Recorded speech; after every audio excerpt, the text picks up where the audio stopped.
Buenas tardes a todas y a todos, que hay algunos chicos también, pues esperando que les demos entrada, pero están. Em, Les quería decir antes que nada que les voy a silenciar a todas y a todos hasta que cada una de ustedes quiera hablar o decir algo a viva voz y entonces se autoda el micrófono. Porque como nosotros hacemos una grabación de las sesiones para el alumno matriculado pueda volver a verlas, no podemos tener ruidos de fondo, que a veces se escucha alguien hablando por teléfono, etcétera.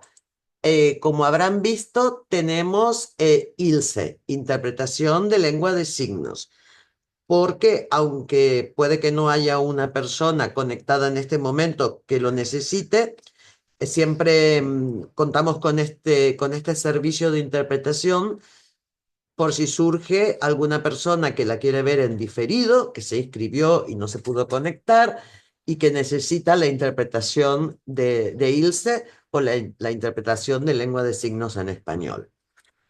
Les doy, pues por supuesto, y antes que nada, la bienvenida y las gracias a las 50 o casi 50 personas que están ya conectadas en directo, aunque tenemos otras 50 inscritas que por cuestiones laborales o lo que sea lo verán en diferido. Yo soy Laura Pedernera y voy a hacer una pequeña intro a estas jornadas de 4 días online que se llaman, las jornadas en general, Desmontando la violencia vicaria y la violencia institucional, propuestas desde un enfoque feminista y de derechos de la infancia. Este es el título de las 4 videoconferencias que conforman estas jornadas online.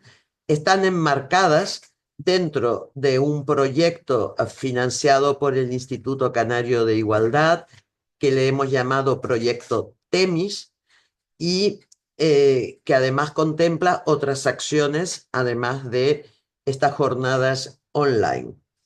Las fechas de impartición, bueno, como sabrán ya cuando se anotaron, son hoy 5, el día 7, el día 11 y el día 13 de noviembre, por supuesto, y siempre en el mismo horario, de 5 a 7 de la tarde, hora de Canarias, porque ya hemos visto en los saludos que hay algunas personas pues, que están siguiendo esta jornada desde otros territorios. Em, la sesión de hoy, violencia institucional, falso SAP y su relación con la violencia vicaria. Vamos a contar con 2 ponentes que luego las presentaré.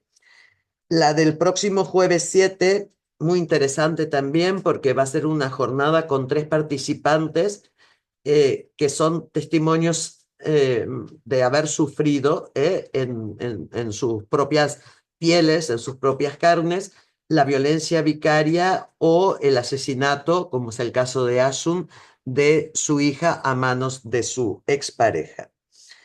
También contaremos el día 11 con experiencias, pero ya no desde el punto de vista de haberlo vivido en primera persona, sino de haberse organizado a través de diferentes formas de activismo pues político y social para trabajar esta cuestión. Y la última sesión, la del día 13, pues cómo no, para terminar, serán reivindicaciones y propuestas para trabajar estas temáticas en el futuro desde las diferentes áreas eh, que se han visto a lo largo de las 3 sesiones anteriores. Como decía, estas jornadas online están subvencionadas por el ICI, el Instituto Canario de Igualdad, y están organizadas por la Asociación Feminista Mercedes Machado, que bueno, como ustedes saben, esta asociación lleva más de 32 años funcionando. Quizá es la más vieja o una de las más viejas en activo. Nació en el 92, imagínense, casi 23 años ya. Y ahora en la actualidad sigue vigente a 33, Dios mío, 33 años.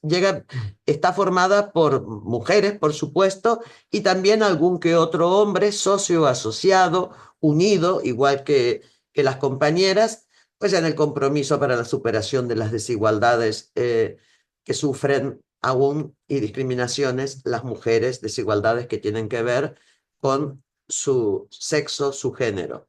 Durante todo el recorrido de la asociación, pues se ha participado en un montón de actuaciones o de actividades fundamentales para el desarrollo de la igualdad, como por ejemplo la campaña ciudadana que se hizo desde el año 92, fecha de la creación de la asociación, ante el Parlamento Canario y que terminó o condujo a la creación en el 94 del antiguo Instituto Canario de la Mujer, actual Instituto Canario de Igualdad, que nos financia, como ya dijimos antes, esta acción.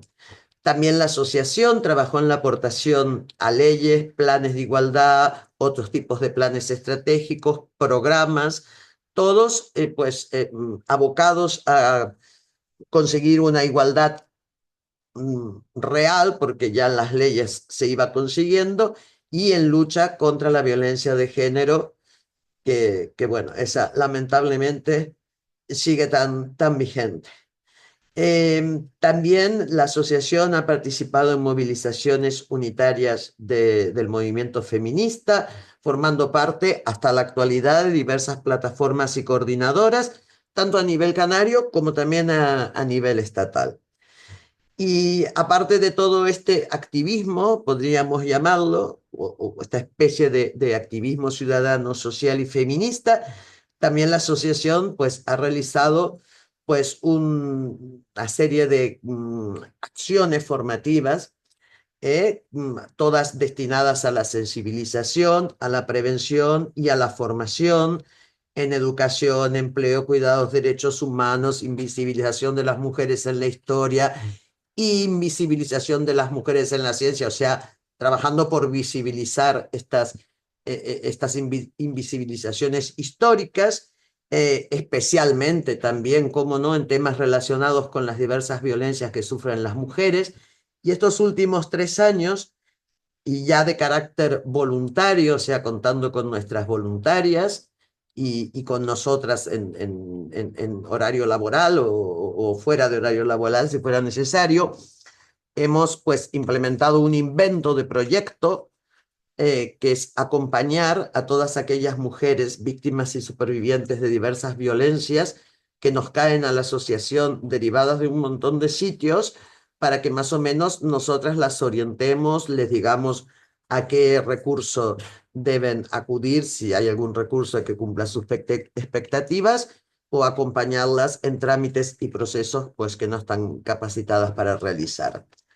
Entonces, ahora sí, cómo no, le voy a dar las gracias mm, de nuevo a todas las que están ahora conectadas y en especial, porque es el organismo financiador, a Ana Brito, que es la actual directora del Instituto Canario de Igualdad y que está con nosotras sin cámara, pero presente.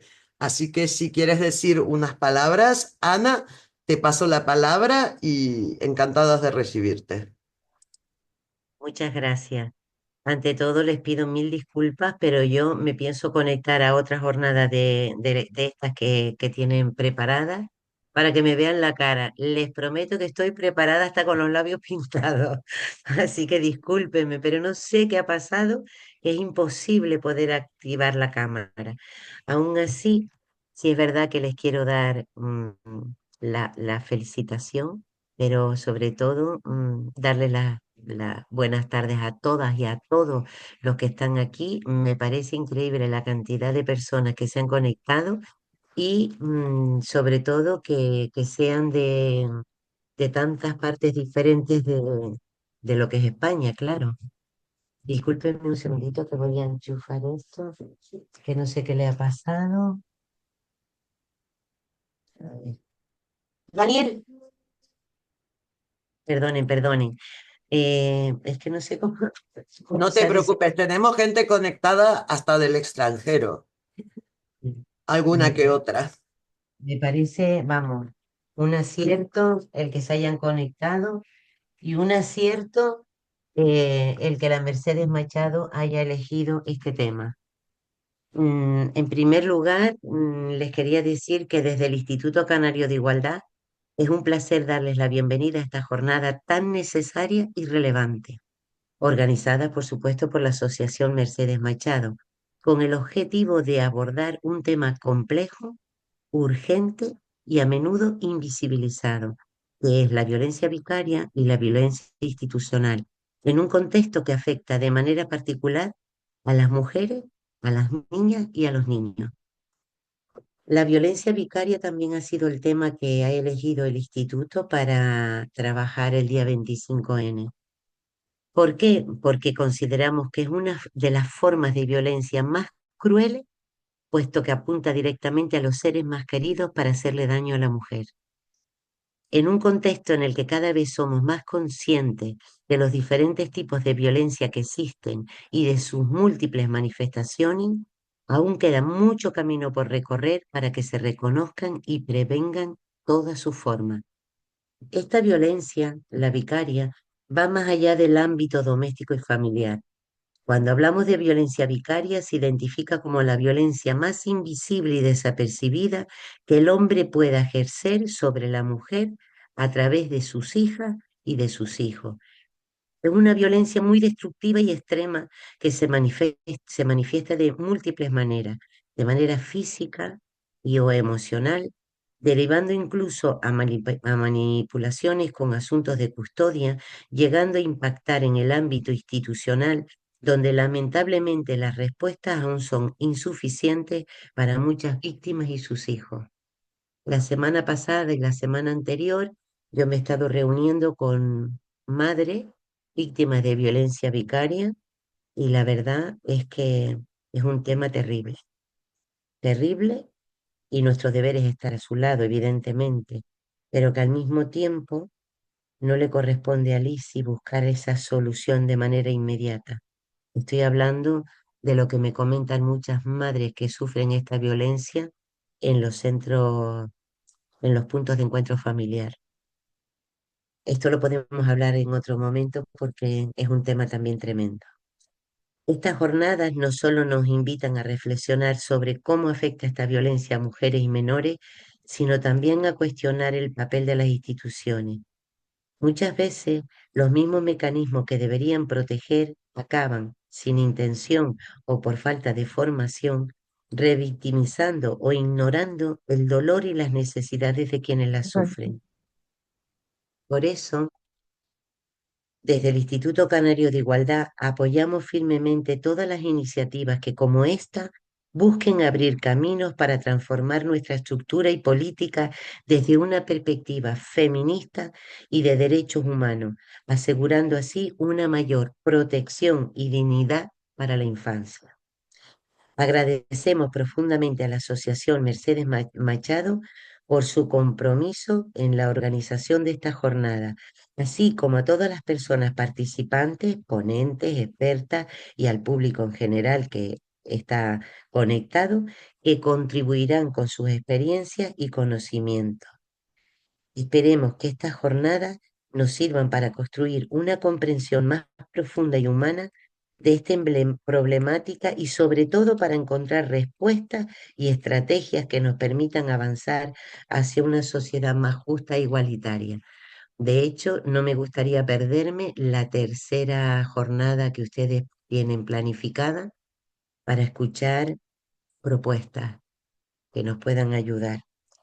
Así es que muchísimas gracias por su compromiso y Mercedes Machado, muchísimas gracias por lo que están haciendo. Gracias, Ana, muy amable por haber inaugurado esta jornada y por tus palabras acerca de la violencia vicaria. Sabemos que este año ha sido el más trágico, ¿no? De la historia, desde que se recuentan a los hijos y a las hijas de las víctimas asesinados por instrumentalmente o por violencia por vicaria para hacer daño pues a sus parejas, ¿no es cierto? Y ya Sí, en abril habíamos superado las cifras más altas de años anteriores.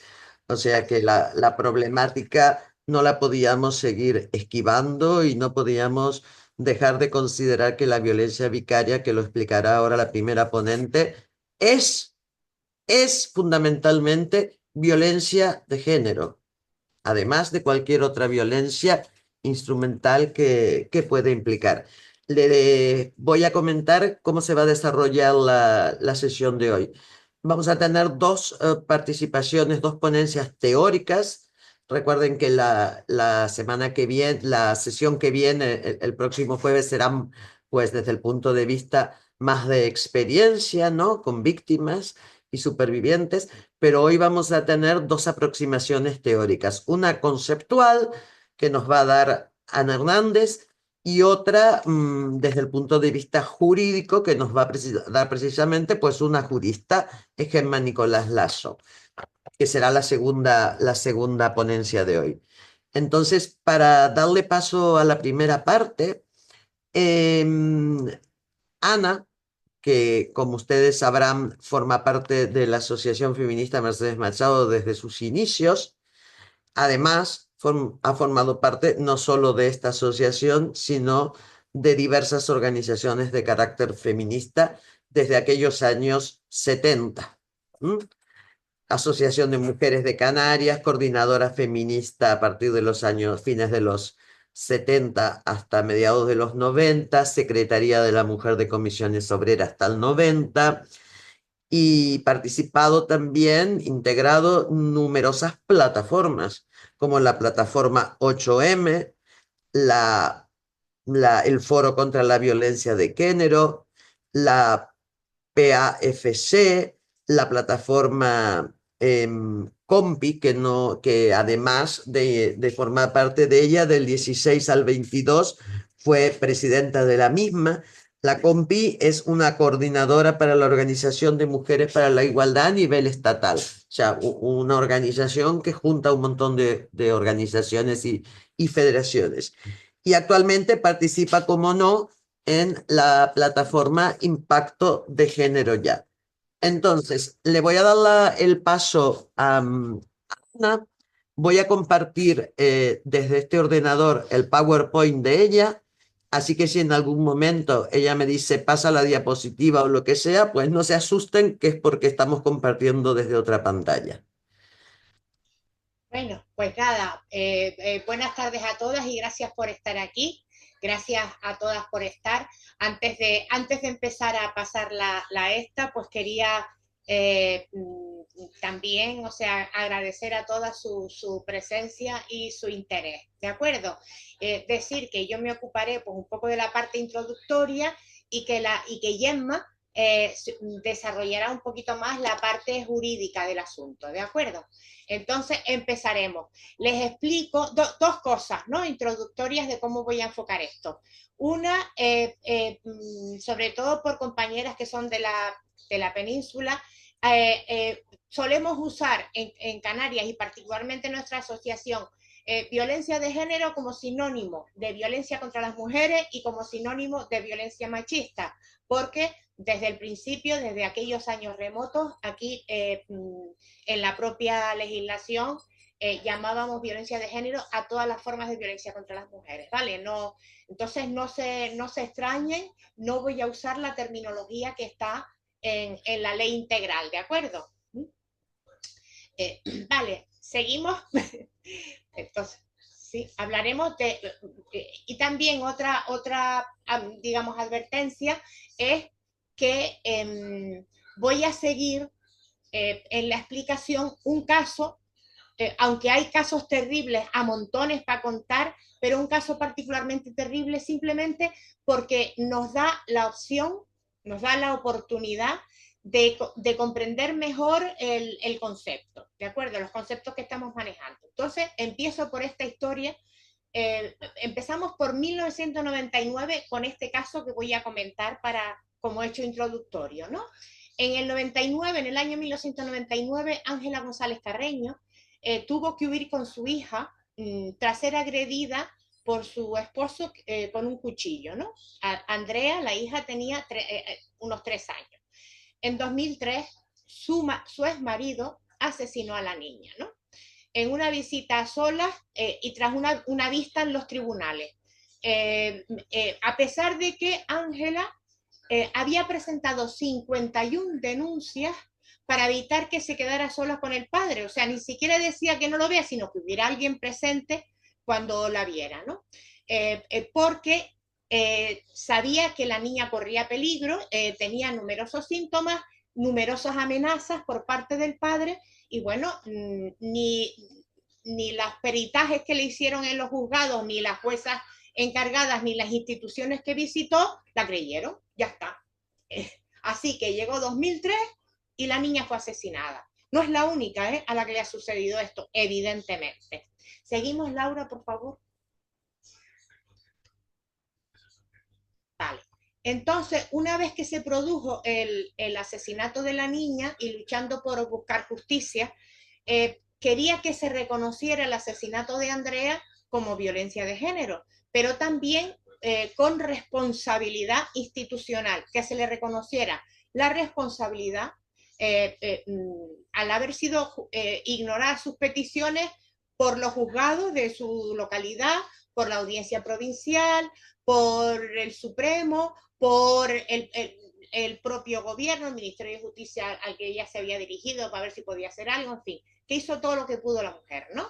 Entonces, la callada por respuesta en todas partes, ¿no? Entonces, con el apoyo de organizaciones como Women's League, acudió al comité CEDAW de Naciones Unidas, ¿no? Volvemos atrás un momentito, por favor, al comité CEDAW de la ONU. El comité CEDAW, como muchas de ustedes ya saben seguro, es el comité que se encarga del seguimiento de la Convención para la Eliminación de todas las formas de violencia contra las mujeres, ¿no? Entonces, analiza países, sus políticas y sus resultados y emite dictámenes, entre otras muchas funciones.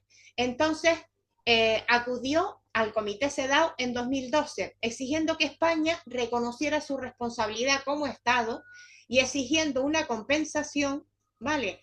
Y en fin, consiguió que en 2014, o sea, 2 años después, Naciones Unidas, la CEDAW, le reconociera que tenía derecho a una indemnización y Naciones Unidas reconoció en ese dictamen la responsabilidad del Estado español y la obligación del Estado español de responder ante esa responsabilidad, ¿no?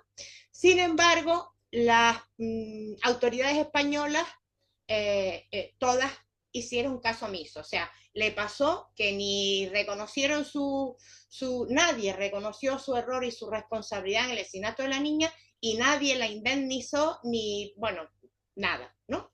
Entonces, ahora, tras 15 años de lucha, 15 años desde que se produjo, vale, bueno, me había olvidado de decir, esto es interesante también porque esto es esencial para entender lo que estaba pasando, que diversos órganos del Estado, entre otros el Consejo de Estado, determinaron que, en fin, que aquella resolución de la ONU pues estaba muy bien, ¿vale?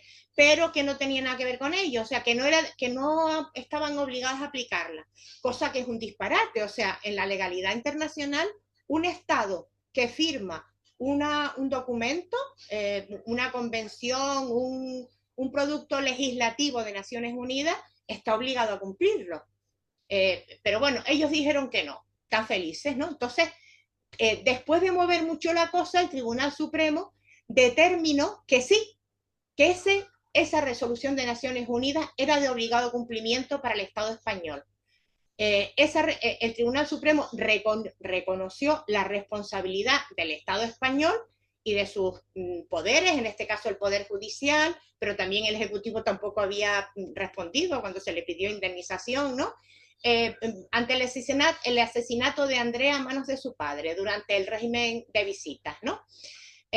Impuesto por un juzgado. La sentencia obliga a la administración a indemnizar a Ángela González Carreño con 600.000 euros. Eso es mucho menos que lo que vale una vida, pero y más la vida de una hija. Pero por fin reconoció el daño que la justicia española le infligió. Entonces ella dice porque en el texto decían que se había producido por la desprotección que ha soportado durante años ante una clara situación de discriminación antes y después del fallecimiento de su hija. O sea, esta sentencia reconoce la desprotección que el Poder Judicial había ignorado los derechos de la niña y de la madre, ¿no? Después de que ella dijo que después de 15 años por fin la justicia me devuelve mi dignidad. Espero y deseo que esta sentencia del Tribunal Supremo sirva para que la justicia no entregue nunca más a ninguno de nuestros hijos e hijas a un padre maltratador, afirma Ángela González Carreño. Bueno, la verdad es que la mujer con esta declaración se pasó un poquito de optimista, ¿eh? Vale, ahora veremos por qué, ¿no? Bueno, vamos a entrar en el concepto de lo que ha pasado, ¿no? Sonia Bácaro, experta en victimología y violencia contra las mujeres, dice que, y contra sus hijos e hijas, define la violencia vicaria como aquella violencia contra la madre que se ejerce sobre las hijas e hijos con la intención de dañarla por interpósita persona, ¿vale? Por una persona interpuesta. La frase "te daré donde más te duele" o "te quitaré lo que más quieres", dicha por el maltratador, nos da una pista. Esto fue lo que le dijo Felipe Rascón a Ángela González Carreño al salir del juzgado poco antes del asesinato de su hija Andrea. O sea, él se lo dijo, ella avisó y allí que se llevó a la niña. ¿Vale? ¿Seguimos? Entonces, sin embargo, a pesar de que eso había sucedido en aquellos años remotos, a pesar de la resolución de Naciones Unidas, un hecho tan importante apenas tuvo eco en la prensa, en la conciencia colectiva, en los programas televisivos, ¿no? Sin embargo, en 2021, no sé si se acuerdan que salió una serie sobre Rocío Carrasco, que salían unas cuantas abogadas expertas y tal, pues digamos que gran parte de la población que no está acostumbrada a manejar estos conceptos conoció un nuevo término, el término de violencia vicaria, porque salía en esas revelaciones de ese programa, de ese documental, y por parte de las abogadas y asesoras que salían, ¿no? Y periodistas. Entonces la gente supo cómo los hijos se convierten en víctimas de esta violencia, pero son unas víctimas instrumentales, sufriendo un daño profundo debido al deseo de controlar a la mujer en relaciones desiguales, ¿no? Es un instrumento para el control. La serie tuvo un gran impacto, llevando a que muchos en Canarias asociaran esta problemática con los trágicos asesinatos de Ana y Olivia en Tenerife ese mismo año. Seguramente ustedes recuerdan el caso, recordando también otros casos anteriores en lugares como el sur de Tenerife y Telde. El padre ejerce una violencia extrema contra sus criaturas, llegando incluso a causarles la muerte en muchas ocasiones.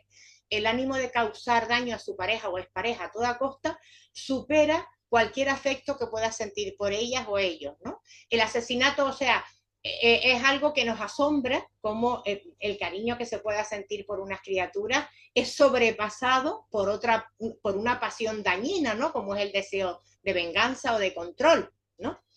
El asesinato de las hijas o hijos es la parte más visible de esta forma de violencia extrema que destruye a la mujer para siempre, pero es habitual la manipulación de hijas o hijos para que se pongan en contra de la madre e incluso para que la agredan, suponiendo esto un gran trauma para la madre y desde luego un daño psicológico de por vida para los hijos e hijas, ¿no? El caso de Ángela nos muestra cómo la violencia vicaria encuentra apoyo en una sociedad que constantemente cuestiona a las mujeres, desacreditando su autoridad y poniendo en duda la palabra. Persisten los estereotipos del buen padre y la mala madre, donde se tiende a creer y apoyar al hombre que se presenta como víctima en lugar de escuchar a mujeres desesperadas que buscan proteger a sus hijos del daño causado. Este dilema nos recuerda la vieja historia del juicio de Salomón. Aquí tenemos en este cuadro del Renacimiento, creo que era del Renacimiento, a Salomón perdón, del barroco. A Salomón, que con el niño agarrado del bebé, ¿se acuerdan esa historia, no? Que como habían dos mujeres que reclamaban ser la madre de un bebé, pues Salomón cogió una espada para ver cuál decía que se lo dieran a la otra para que lo dejaran vivo, y ahí descubrió quién decía la verdad. Pues esta barbaridad que nos cuenta la historia, lo que indica es que a las mujeres no hay que creerlas, que hay que hacer alguna otra cosa siempre para saber cuál es la verdad, porque nuestra palabra no tiene valor. Y de hecho, fíjense que el caso de esta vieja historia bíblica que tanta influencia ha tenido en el hecho de considerar, o por lo menos mostrar, que en esa cultura las mujeres somos mentirosas por naturaleza, pues hay legislaciones inspiradas en normas religiosas tradicionales, todavía en vigor en culturas y países, que le otorgan a las mujeres la mitad del valor que a la palabra de un hombre ante un juicio. Bueno. ¿Se engloba dentro de la violencia de género? Sí, porque como hemos visto en el caso de Ángela, la violencia vicaria es violencia de género. Se sustituye a la persona destinataria del daño por otra en la acción directa de la violencia, ¿no? Se trata de causar un daño mayor y permanente a la mujer. El objetivo es el daño a esta, y lo ejercen hombres contra mujeres.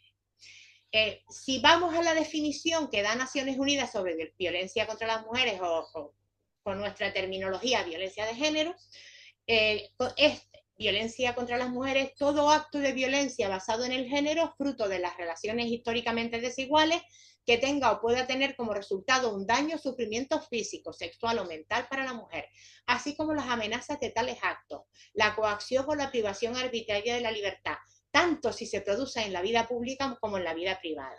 La violencia contra las mujeres y niñas abarca con carácter no limitativo la violencia física, sexual, psicológica, aquí diríamos la económica también, pero ya nos dijeron que era con carácter no limitativo, que se produce en el seno de la familia o de la comunidad, así como la perpetrada o tolerada por el Estado. Y aquí en la perpetrada o tolerada por el Estado vamos a meter baza más adelante, ¿no? Seguimos, por favor, Laura.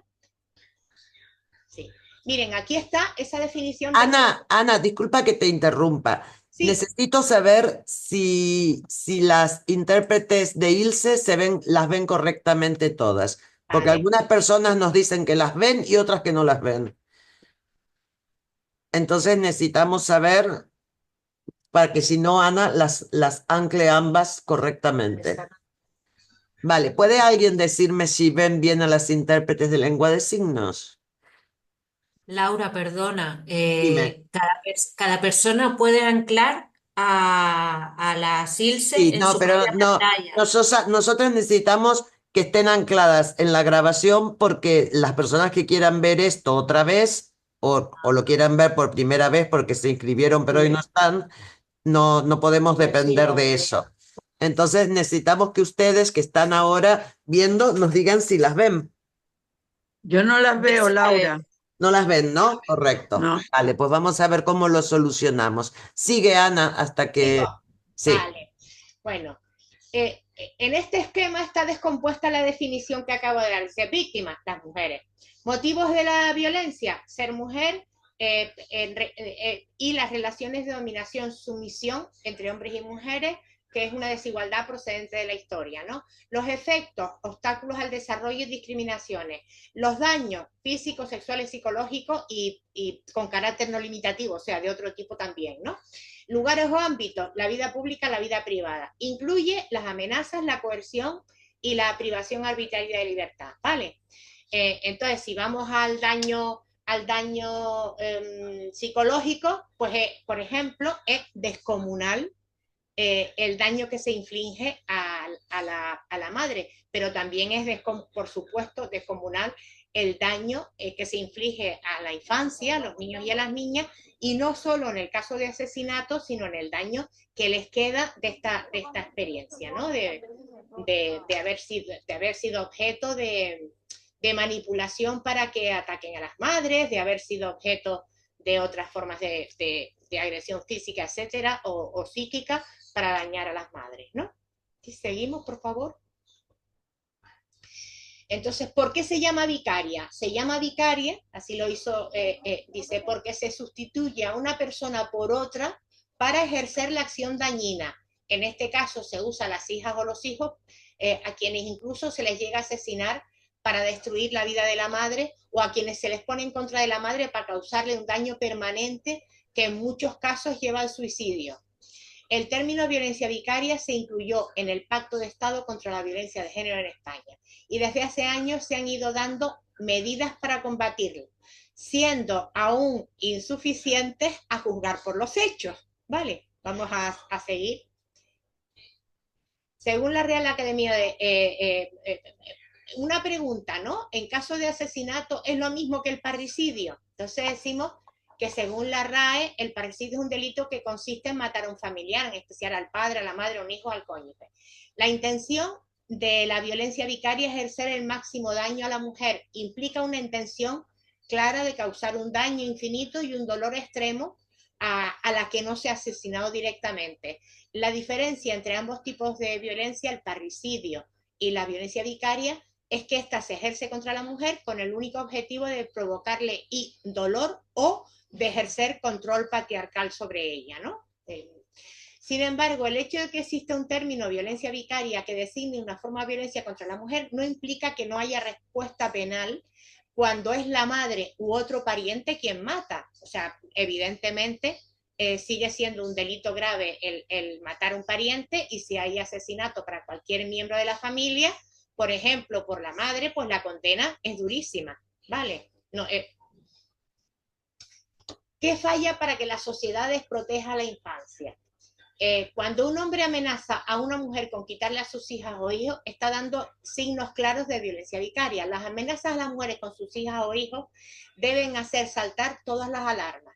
La protección a las víctimas de violencia de género es esencial, reconociendo algo que no dijimos antes, que un maltratador nunca puede ser un buen padre. Nunca, nunca.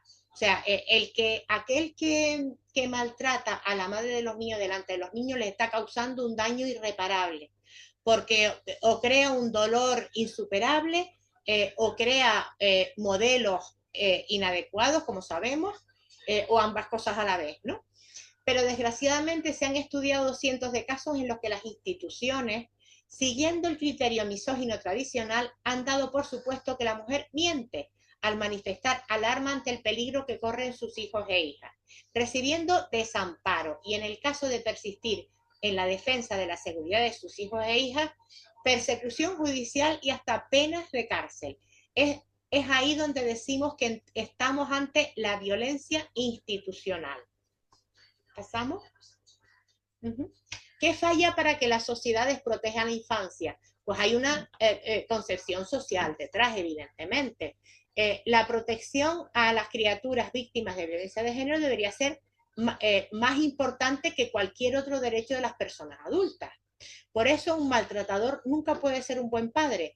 Y desde luego los derechos del menor, y eso cualquier legislación lo reconoce, están por encima, el interés del menor está por encima de cualquier derecho de cualquiera, ¿no? Sin embargo, en este caso,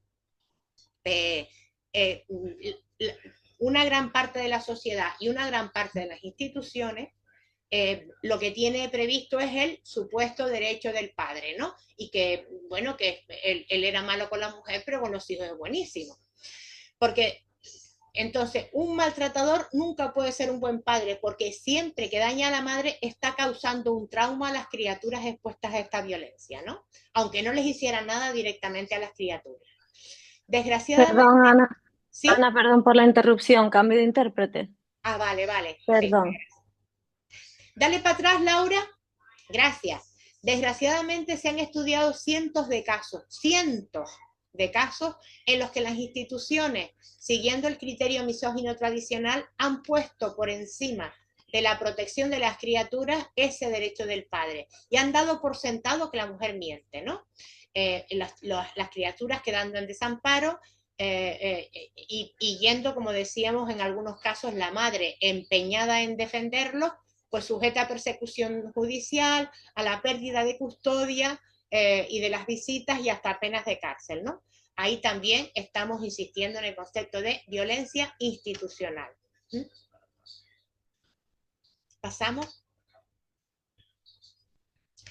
Aquí hemos elegido algunos casos, no por nada, sino porque son los que más repercusión pública tuvieron en su día, ¿no? Pero son una muestra. Hay cientos de casos como ellas, ¿no? Por ejemplo, Juana Rivas, que estuvo sentenciada a 2 años y medio de prisión y a 6 de inhabilitación para ejercer la patria potestad de sus 2 hijos. María Salmerón, cuya hija habla en la siguiente sesión que vamos a tener, la mujer que fue condenada varias veces a prisión por no permitir al padre de su hija, condenado por malos tratos, visitarla. María Sevilla es presidenta de la Asociación Infancia Libre, que fue condenada a 2 años y 4 meses de cárcel por sustracción de menores y a la retirada de 4 años de la patria potestad de su hijo. Fíjense que en este caso, unos guardias civiles ultramachistas y desde luego nada profesionales habían armado el caso contra ella con mentiras, con falsedades. Luego, aquí tenemos una lista de casos que fueron también mediáticos. Sara Bebé de Extremadura, de la campaña aquella de Mamá está castigada, Ana Bayo, Patricia González, Luz, María Sevilla, María Ugarte, María Isabel Martínez, Verónica S., Silvia Aquiles, Karen Gutiérrez, Daría Sidokevich, Irene Costumero, fueron castigadas por proteger a sus hijos y un largo etcétera. Algunas de estas compañeras que estamos nombrando, por ejemplo, la hija de María Salmerón, Silvia Aquiles, van a hablar en nuestra jornada, ¿de acuerdo? ¿Seguimos? ¿Qué es violencia institucional? En resumen, la violencia institucional se define como aquella violencia ejercida abusivamente por agentes y funcionarios del Estado en cumplimiento de sus funciones, incluyendo normas, protocolos, prácticas institucionales, descuidos y privaciones en detrimento de una persona o grupo de personas. La violencia institucional se caracteriza por el uso del poder del Estado para causar daño y reforzar los mecanismos establecidos para la protección. Fíjense que el Estado no solo ejerce violencia institucional, el Estado o sus representantes, sus funcionarios, sus organismos, sus juzgados, etcétera, ¿no? Cualquier institución o persona que trabaja en ella. Se habla de mala intención o no, sino que se habla de que con intención o sin ella el resultado es un descuido y un daño a los derechos de las personas, ¿no? ¿Seguimos? En el caso, ¿puede hablarse de violencia institucional contra las mujeres? En el caso que estábamos analizando, la violencia institucional machista se manifiesta a través de prácticas, como decía la definición, ¿se acuerdan? Prácticas institucionales, descuidos y privaciones que en este caso afectan a las mujeres y a sus hijos e hijas. Estos actos son utilizados por los poderes del Estado, como el Poder Judicial, que es uno de los poderes, para reforzar los mecanismos establecidos de dominación, ¿no? Y sus agentes, los agentes del Estado que lo hacen, ya les digo, con o sin intención, ¿no? Pero dominados evidentemente por los prejuicios misóginos. En los casos en que hemos enumerado esta violencia se basa en la creencia errónea de los supuestos derechos del paterfamilias, están por encima de los derechos de niños y niñas a ser protegidos, ¿no? El poder del paterfamilia se impone y los casos, el paterfamilia ya saben que es la figura que nos viene del derecho romano, que era un ser que tenía absolutamente el poder absoluto dentro de la familia, ¿no? Hasta en algunas etapas de la historia de Roma, hasta poder de vida o muerte sobre sus hijos, hijas y su esposa. El poder del paterfamilia se impone y los casos de violencia vicaria son ignorados y reforzados por el Poder Judicial y otras instituciones públicas. Estos patrones consisten en no creer en el testimonio de la madre ni en el de la criatura y en suponer que la madre manipula a la criatura para que rechace al padre o mienta sobre su conducta, ¿no? En resumen, se aplica el falso síndrome de alienación parental o SAP. ¿Seguimos? El falso SAP. El síndrome de alienación parental o SAP, concebida por Richard Gardner en los años 80, un psiquiatra, sostiene que un progenitor, la madre en el 99% de los casos, según él, aliena a sus hijos en contra del otro progenitor durante disputas por la custodia, ¿no?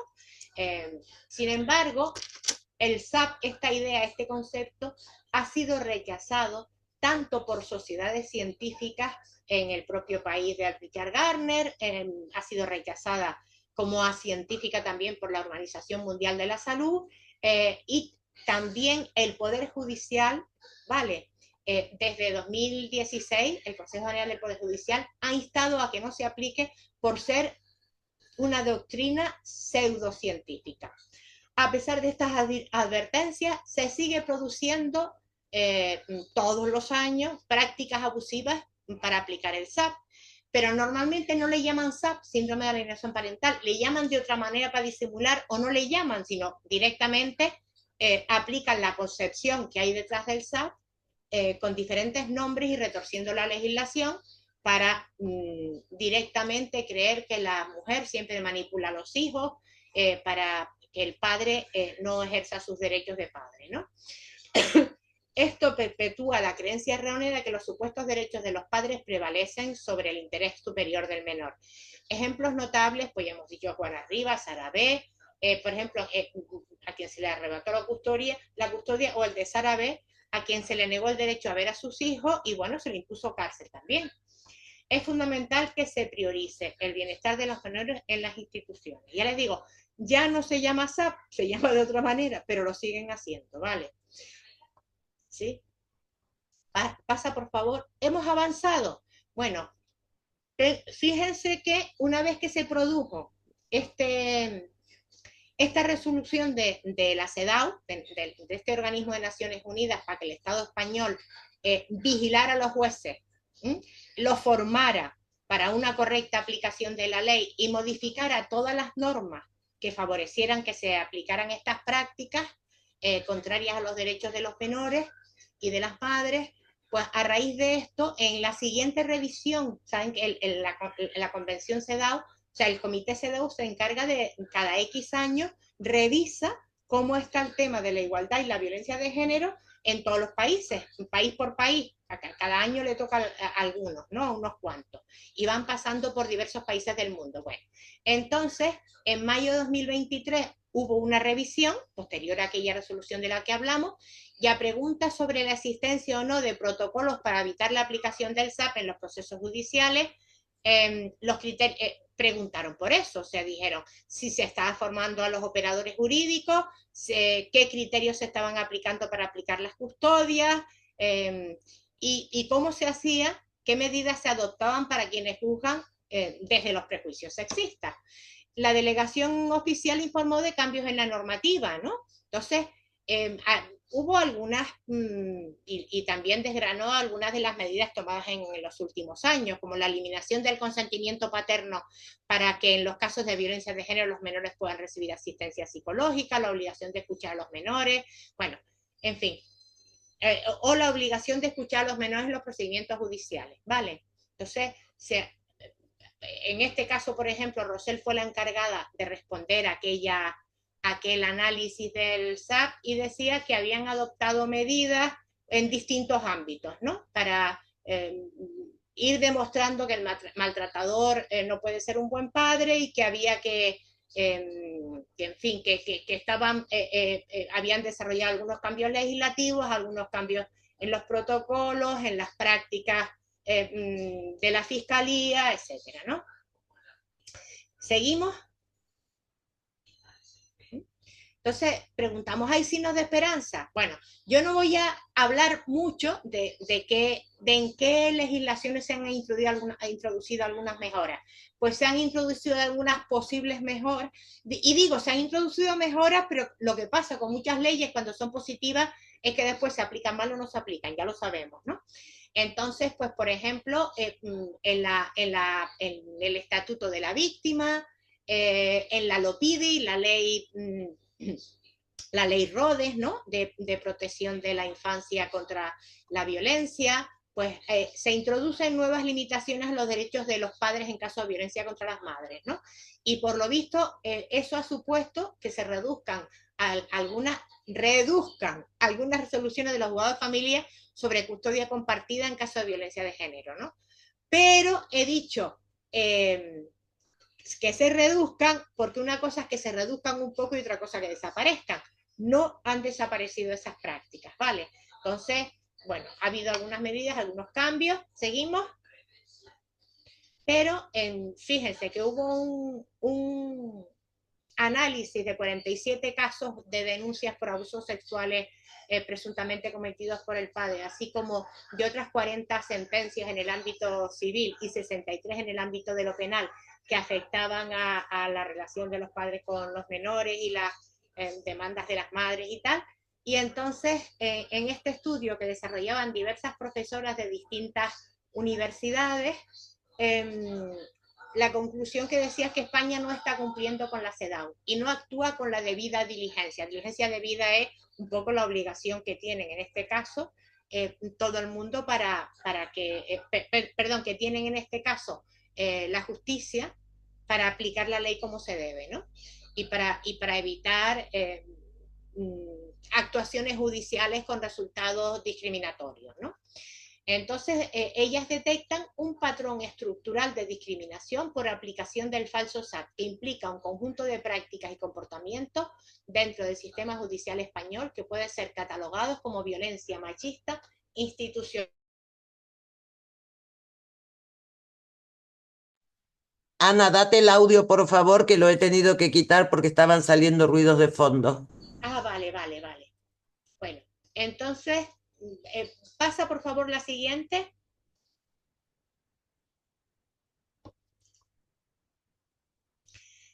Entonces eso, las medidas, ha habido medidas, ha mejorado un poquito, pero seguimos, ¿no? Han sido, dice, como decían, lo de la pauta clara, de los juzgados de familia, en el 65% de los casos analizados la madre perdió la custodia en favor del padre, que pasó a ostentarla de manera exclusiva, en un 20% de los casos se le retiró a las madres la patria potestad, y bueno, que hay ausencia de perspectiva de género en las resoluciones judiciales, ¿no? Si pasa. Entonces, pero para poder analizar muchísimo mejor que yo, porque yo no soy jurista, estoy simplemente describiendo cómo se produce y en qué consiste esta violencia vicaria, por qué es violencia machista y por qué lo que lo hace posible es una concepción social digamos, de desconsideración de las mujeres, de desconsideración de los derechos de la infancia y una situación bueno, de prejuicios en las administraciones del Estado y de prejuicios sobre todo en la justicia, ¿no? Entonces, es muy importante porque aún habiendo leyes que protegen a la infancia, como la LOPIDI, como la ley de víctimas, hay algunas medidas que también se introducen incluso en la ley en la ley de protección integral contra la violencia sexual, o sea, hay referencias importantes en las medidas a adoptar en el Pacto de Estado contra la Violencia de Género, hay órdenes de la Fiscalía pues indicando los pasos a seguir en estos casos y tal, y sin embargo los prejuicios a veces son más fuertes que todas estas normas, ¿no? Entonces se trata de provocar verdaderos avances sociales e incluso si hacen falta mejoras legislativas, pues también, ¿no? Pero todas estas cosas mira, están preguntando dónde se pueden consultar estas cosas. Ahora lo miramos, ¿vale? Ahora miramos las preguntas. O lo miramos después cuando haya hablado según la hora que sea. Vamos a dejar las preguntas, si te parece, para después de Gemma, que ya está conectada para comenzar su ponencia. Vale, En cuanto tú perfecto. acabes. Porque yo no voy a extenderme en la parte de análisis de las leyes, análisis de los protocolos, análisis de la conducta, bueno, de la práctica judicial, digamos, más o menos científico, porque eso le va a tocar a Emma, que para eso, a Gemma, que para eso es jurista, ¿de acuerdo? Y entonces, pues, aquí lo dejamos, ¿vale? Simplemente decir que la negación de la violencia vicaria y de la violencia contra las mujeres en general debe considerarse apología de la violencia de género. Vale, muchas gracias.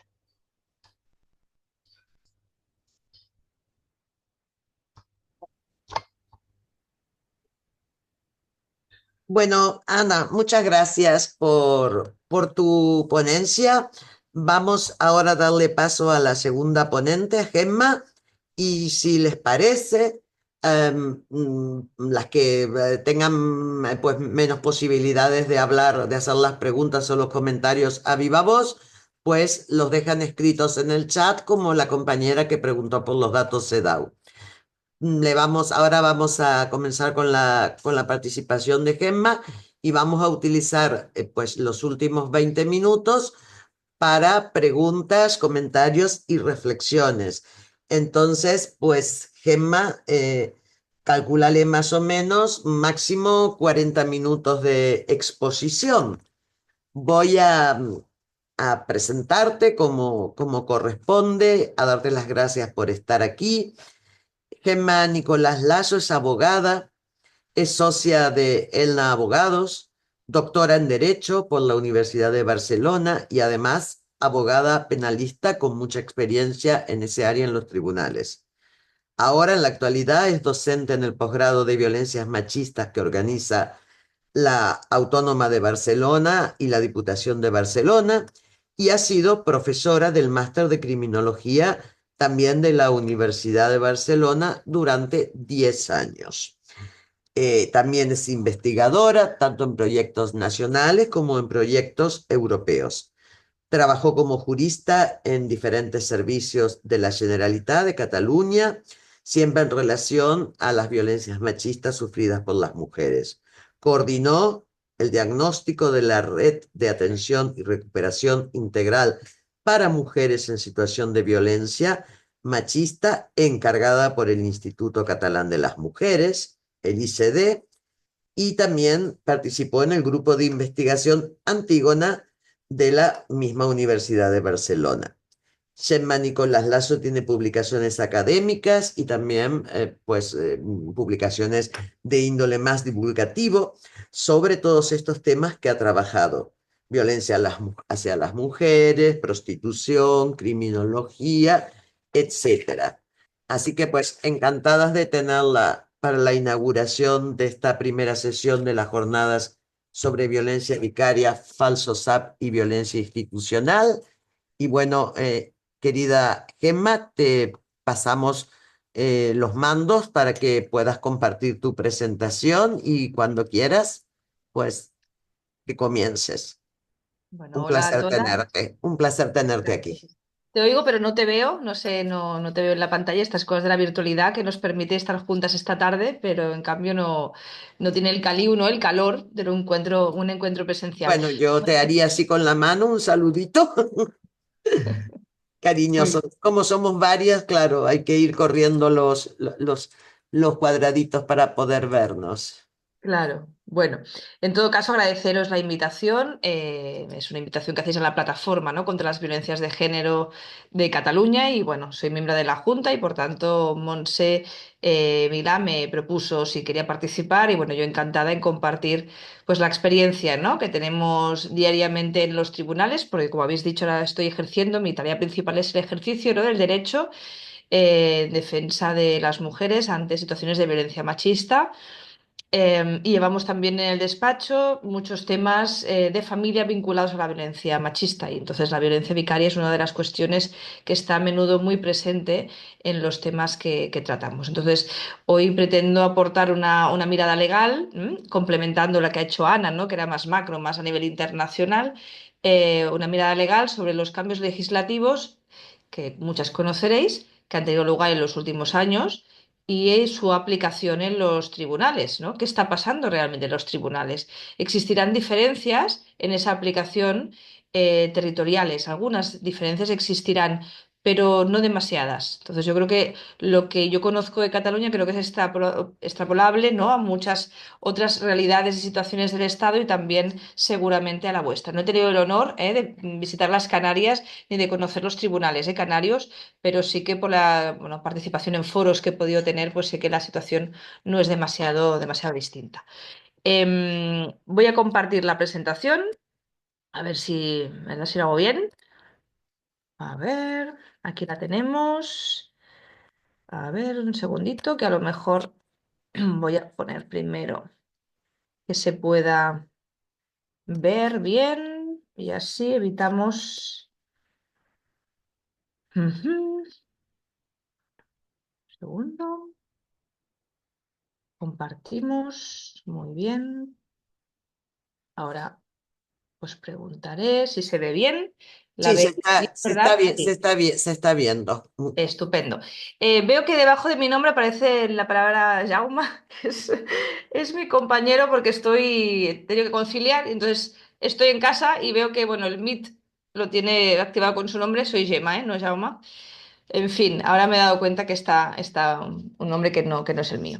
Bueno, pues vamos a hablar un poquito de la violencia vicaria, ¿no? Y qué mecanismos legales de protección existen.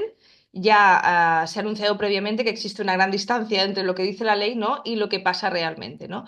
Vamos a ver qué es eso. Estamos viviendo una revolución normativa, ¿eh? O hemos vivido, podemos decir, una revolución normativa en los últimos años. Una revolución normativa feminista. Podremos después entrar ¿no? A valorar, a criticar, habrá algún pero, seguramente no habrá consenso del todo en muchas de las normas, pero sí que ha habido un gran avance legislativo, ¿no? En una gran tongada de leyes, tanto a nivel estatal como también en Cataluña a nivel autonómico.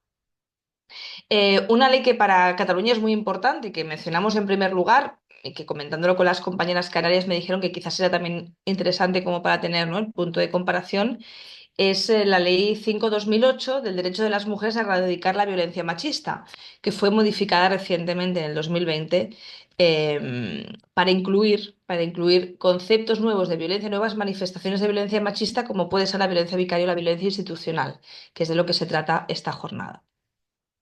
En desarrollo de esa ley, de esa modificación del 2020, del derecho de las mujeres a erradicar la violencia machista, que además tiene este nombre tan bonito, ¿verdad? Al menos a mí me lo parece, y que además tiene un concepto de violencia machista amplio que pretende recoger todas las manifestaciones de violencia, más allá de la violencia de género en la pareja, como haría la ley estatal, ¿verdad? La ley orgánica 1 de 2004. Pues en desarrollo de esa ley en relación a la violencia vicaria, posteriormente, un año después, en 2021, tuvimos un decreto de violencia vicaria, así se llama, ¿eh? Decreto contra la violencia vicaria, que modifica el Código Civil de Cataluña. Lo modifica para impedir relación, visitas, estancias de los menores con el presunto maltratador, con el padre maltratador.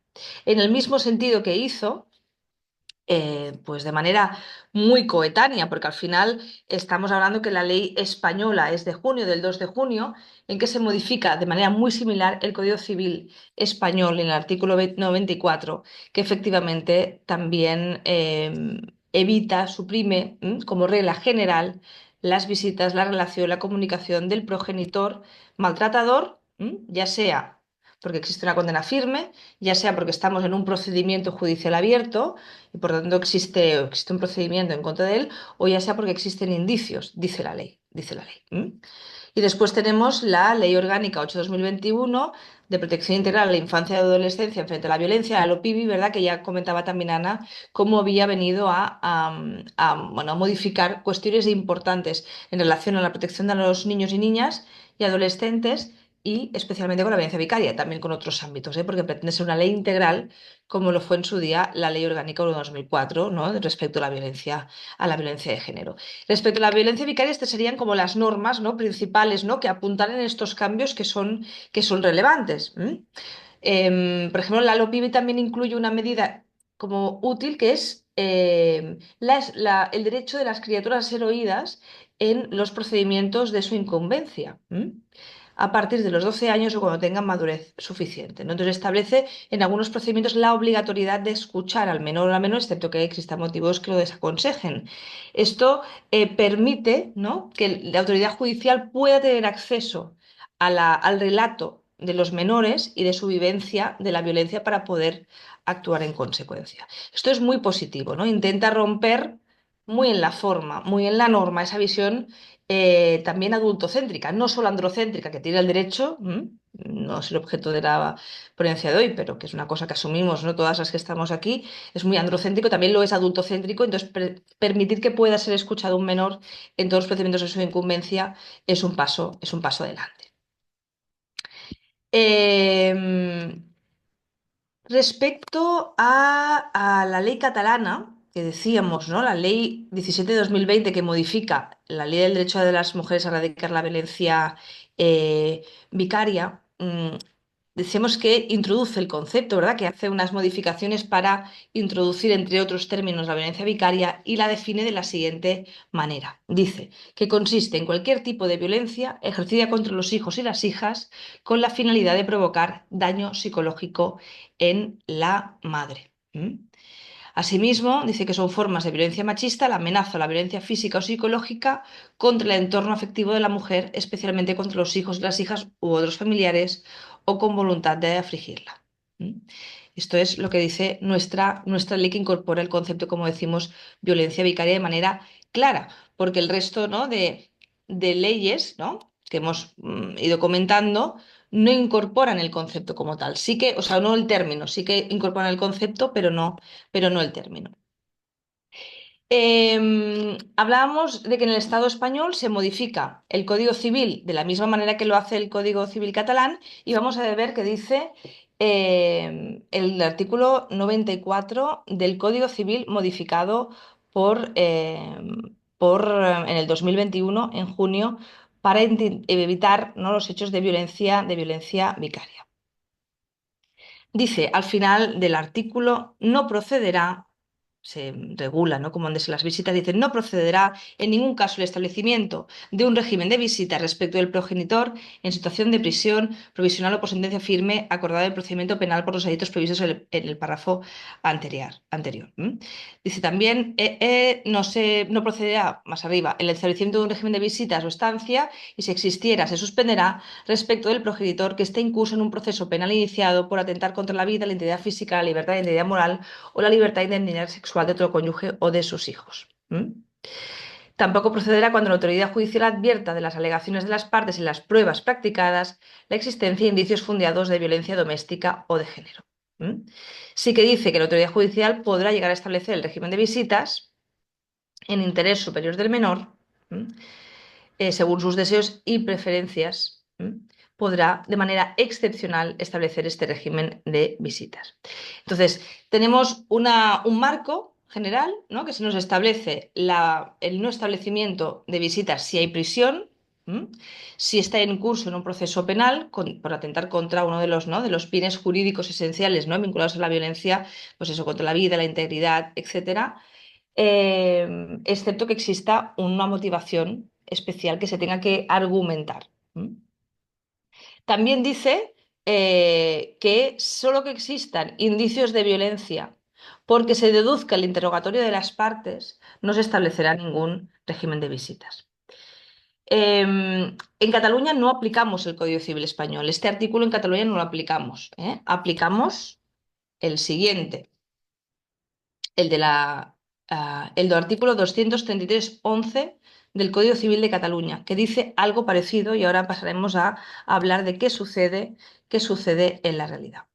Dice nuestro artículo 233.11, es muy similar al Código Civil español, que en interés de los hijos y de las hijas no se puede atribuir la guarda al progenitor, ni se puede establecer ningún régimen de estancias, comunicación o relación, o si existen se tienen que suspender cuando haya, 1, indicios fundamentados de que ha cometido actos de violencia familiar o machista. Tampoco se puede atribuir la guarda, ni se puede establecer ningún régimen de estancias o comunicación o relación mientras se encuentre incluso en un proceso, 2, proceso penal iniciado para atentar contra la vida, integridad física, libertad e integridad, ¿vale?, o esté en una situación de prisión. Dice excepcionalmente que se podrá establecer de forma motivada este régimen de estancias y de relación y comunicación si, una vez escuchado el menor o la menor, tiene capacidad natural suficiente. Por tanto, la ley catalana nos dice, ¿no?, el Código Civil catalán modificado por el decreto de violencia vicaria nos dice que si hay indicios de violencia, si hay un procedimiento penal, si hay condena, no se puede establecer. El Código Civil español nos dice, va un poquito más allá, digamos, que pese a que no existe procedimiento penal, habla si esos indicios de violencia, de que la criatura está viviendo violencia, aunque sea, digamos, por presenciar la violencia contra la madre, porque entendemos que también son víctimas de violencia. Y eso también hace una modificación reciente de la ley orgánica 1/2004, la de violencia integral, ¿no?, la violencia de género.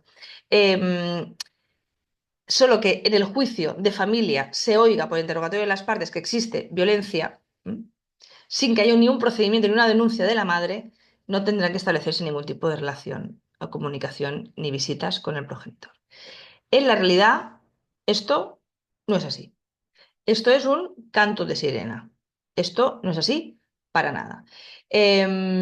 No conozco ni un caso, y lo hemos hablado con compañeras en jornadas de otra, con algún magistrado o magistrada también de la audiencia.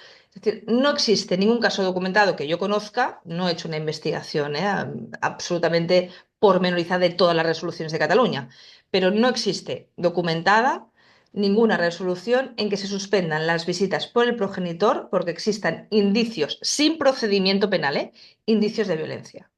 ¿Vale? Esto, por tanto, esto es un canto de sirena. Esto es una voluntad de las legisladoras por intentar luchar contra la violencia vicaria, forzando al sistema a tener en cuenta la violencia cuando no hay procedimiento penal.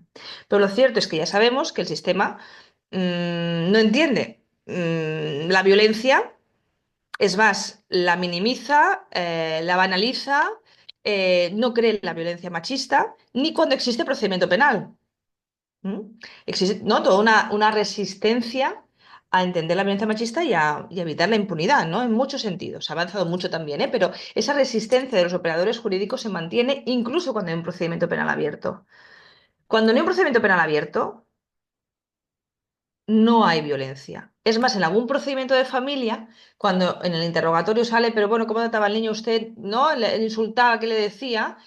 A menudo los jueces y las juezas, y no es una cosa extraña, ¿no? Es decir, entre los colegas esto lo comentamos y sucede más una vez y más de dos y más de tres, es letrada, por ahí no vaya, porque no se ha denunciado violencia en ningún caso y no quiero ir a hablar de eso.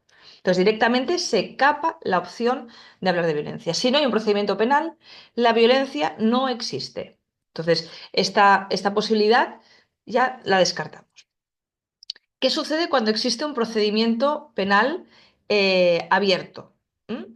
Contamos con más posibilidades las juristas. Contamos con más posibilidades. Digamos que anteriormente al decreto de 2021 y a la modificación del Código Civil español, que decimos que es en paralelo, es muy parecido, ya teníamos una prohibición de la custodia compartida en los casos en que había un procedimiento penal abierto. ¿Mm? Antes del decreto de violencia vicaria, antes del 2021, las abogadas y los abogados nos teníamos que pelear en los juzgados para que no se concediera la custodia compartida al padre maltratador o presuntamente maltratador, por hablar en términos penales. Con un procedimiento penal abierto, a veces ya con escritos de acusación fuertes, con el juicio oral o incluso con sentencia penal firme. Había jurisprudencia que venía a avalar la custodia compartida con sentencias condenatorias de violencia de género. Se decía, bueno, que el delito tenía que ser puntual, ¿no? La agresión tenía que ser puntual, no habitual, de baja intensidad, vinculada a la conflictividad, del interés superior del menor. Ya sabemos también que dentro del interés superior del menor, ¿verdad? Cabe todo, hasta visitas con un abusador sexual, ¿no? Porque se están produciendo, con procedimientos penales muy serios, delitos contra la libertad sexual y indemnidad sexual de los menores, y existen visitas, ¿no? Entonces, dentro del concepto de interés superior del menor cabe todo. Y con este interés superior del menor también se ha justificado, por la jurisprudencia, se justificaba la custodia compartida. Em, Actualmente, con el cambio de legislación, ¿no? Digamos que desde mi punto de vista, como que las leyes aprietan y empujan, ¿no? Y obligan, ¿no? A moverse a los operadores jurídicos que se resisten y que no quieren, ¿no? Ya damos por hecho que en el momento de existir un procedimiento penal abierto en contra de un progenitor, ya no habrá custodia compartida. Esto en la práctica es así. Hemos ganado ese peldaño. Custodia compartida ya no. Antes teníamos esta regulación, teníamos que pelearnos por evitar la compartida. Ahora de entrada la custodia será para la madre. No se atreven a la custodia compartida. En la inmensa mayoría de los casos. Luego puede haber algún caso excepcional que después la realidad es muy diversa y es muy rica y puede haber situaciones muy rocambolescas, bueno, muy complejas también, de situaciones familiares y de salud mental muy difíciles, muy complicadas, que pueden hacer que la solución sea otra, Pero en la inmensa mayoría de los supuestos no estamos hablando de una situación de custodia compartida en casos de violencia, con un procedimiento penal de violencia abierta. Sí que estamos peleándonos por la suspensión de visitas, porque es extraordinaria Es rara, es minoritaria la suspensión de la comunicación en las relaciones con el progenitor. Es muy complicado conseguir eso. Tenemos, ya tenemos, nos ha dado tiempo, claro, desde el 2021 ya ha habido sentencias, pronunciamientos del Tribunal Supremo y del Tribunal Constitucional respecto a interpretar la suspensión, ¿no?, de las visitas o el no establecimiento de visitas y comunicación en relación con el progenitor en un incurso en un procedimiento penal. Y lo cierto es que tanto el Tribunal Supremo como el Tribunal Constitucional ha hablado concretamente, lo ha explicado así, de que la suspensión no debe ser una cosa automática. Ha reinterpretado la norma, de hecho le ha roto el sentido que dicen tanto la modificación del Código Civil como el Código Civil de Cataluña con el decreto de violencia vicaria, tiene una motivación, en la exposición de motivos existe un sentido, una interpretación de la finalidad de esa ley. Y el Tribunal Supremo y el Constitucional le han dado otra interpretación diciendo que esa regla no debe ser automática, sino que se debe valorar caso por caso. En Cataluña, como se vinculaba la excepcionalidad, si os acordáis, de de las visitas con el padre a que la criatura fuera escuchada, que lo dice aquí abajito, una vez escuchada, lo que se estaba haciendo es que si tenía menos de 12 años, no puede ser escuchada y no puede decir que quiere ver a su padre, y entonces, pues bueno, no sabía muy bien qué hacer. Lo que ha sucedido tras tras el auto de 8 de febrero de 2023 del Constitucional, que responde a una cuestión de constitucionalidad de un juzgado de violencia de Reus, pues permite acordar visitas aunque no se haga la exploración a este menor. Es constitucional. Al final, en el mismo sentido, se pronunció en marzo de 2023 ante una cuestión de constitucionalidad debido a Barcelona, del Juzgado de Violencia 2 de Barcelona, que es uno de los más duros con las mujeres, ¿no?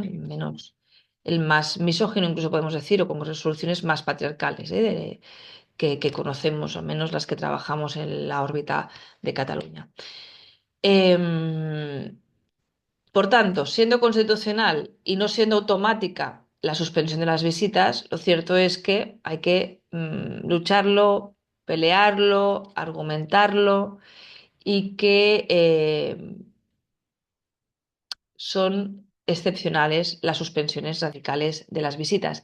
Se acaba argumentando por fiscalía, que sabemos que es la figura, ¿verdad?, que en los juicios de familia está velando por el interés superior de los menores, se supone, pues argumentan a menudo que romper el vínculo no va a ser bueno para la criatura porque como después se van a tener que ver, ¿no? Al final este es el argumento, como después cuando se acabe el tema penal le va a tener que volver a ver al padre, y es mejor que lo vaya viendo porque después va a ser más difícil. Esto es un argumento que está constantemente. Ese vínculo no se puede romper, después va a ser peor. Y como el vínculo hay que salvarlo a toda costa, pues mantenemos visitas a toda costa. Entonces ya decimos, la custodia ahora no, pero las visitas a toda costa. La lógica de cómo se va a mover Fiscalía y la autoridad judicial es mantener el vínculo a toda costa. Tenemos ejemplos, ahora pienso, me vienen ejemplos a la cabeza, que incluso la jueza de violencia decir que está empeñada en que un caso, pues esto, crónico, muy complicado, en que las criaturas nunca han querido ir a ver al padre, ¿no? Con muchas ejecuciones para que la madre cumpla. Bueno, esa mujer, la jueza está empeñada en que estos niños por sus narices tienen que ver al padre. Hay un procedimiento penal abierto por abusos al hijo, pero aún así está empeñada. Los ha llevado a terapia familiar, a una entidad privada con función, servicio público, que hace terapia familiar y ofrece atención, digamos, sistémica familiar en casos de violencia, porque quiere reemprender, no quiere restaurar, revincular de nuevo a estos hijos con el padre, porque ella lo manda. Y es así. Entonces, a toda costa. El objetivo es buscar el resquicio para mantener esa relación, ¿no? Em, ¿Qué nos pasa? Porque estoy hablando del tema de familia. Todo esto es familia, Código Civil catalán, ¿no? Esto es, vincula a los jueces y juezas de familia y a los fiscales, ¿no? Y son también recursos que tenemos que utilizar, pues, los abogados y las abogadas.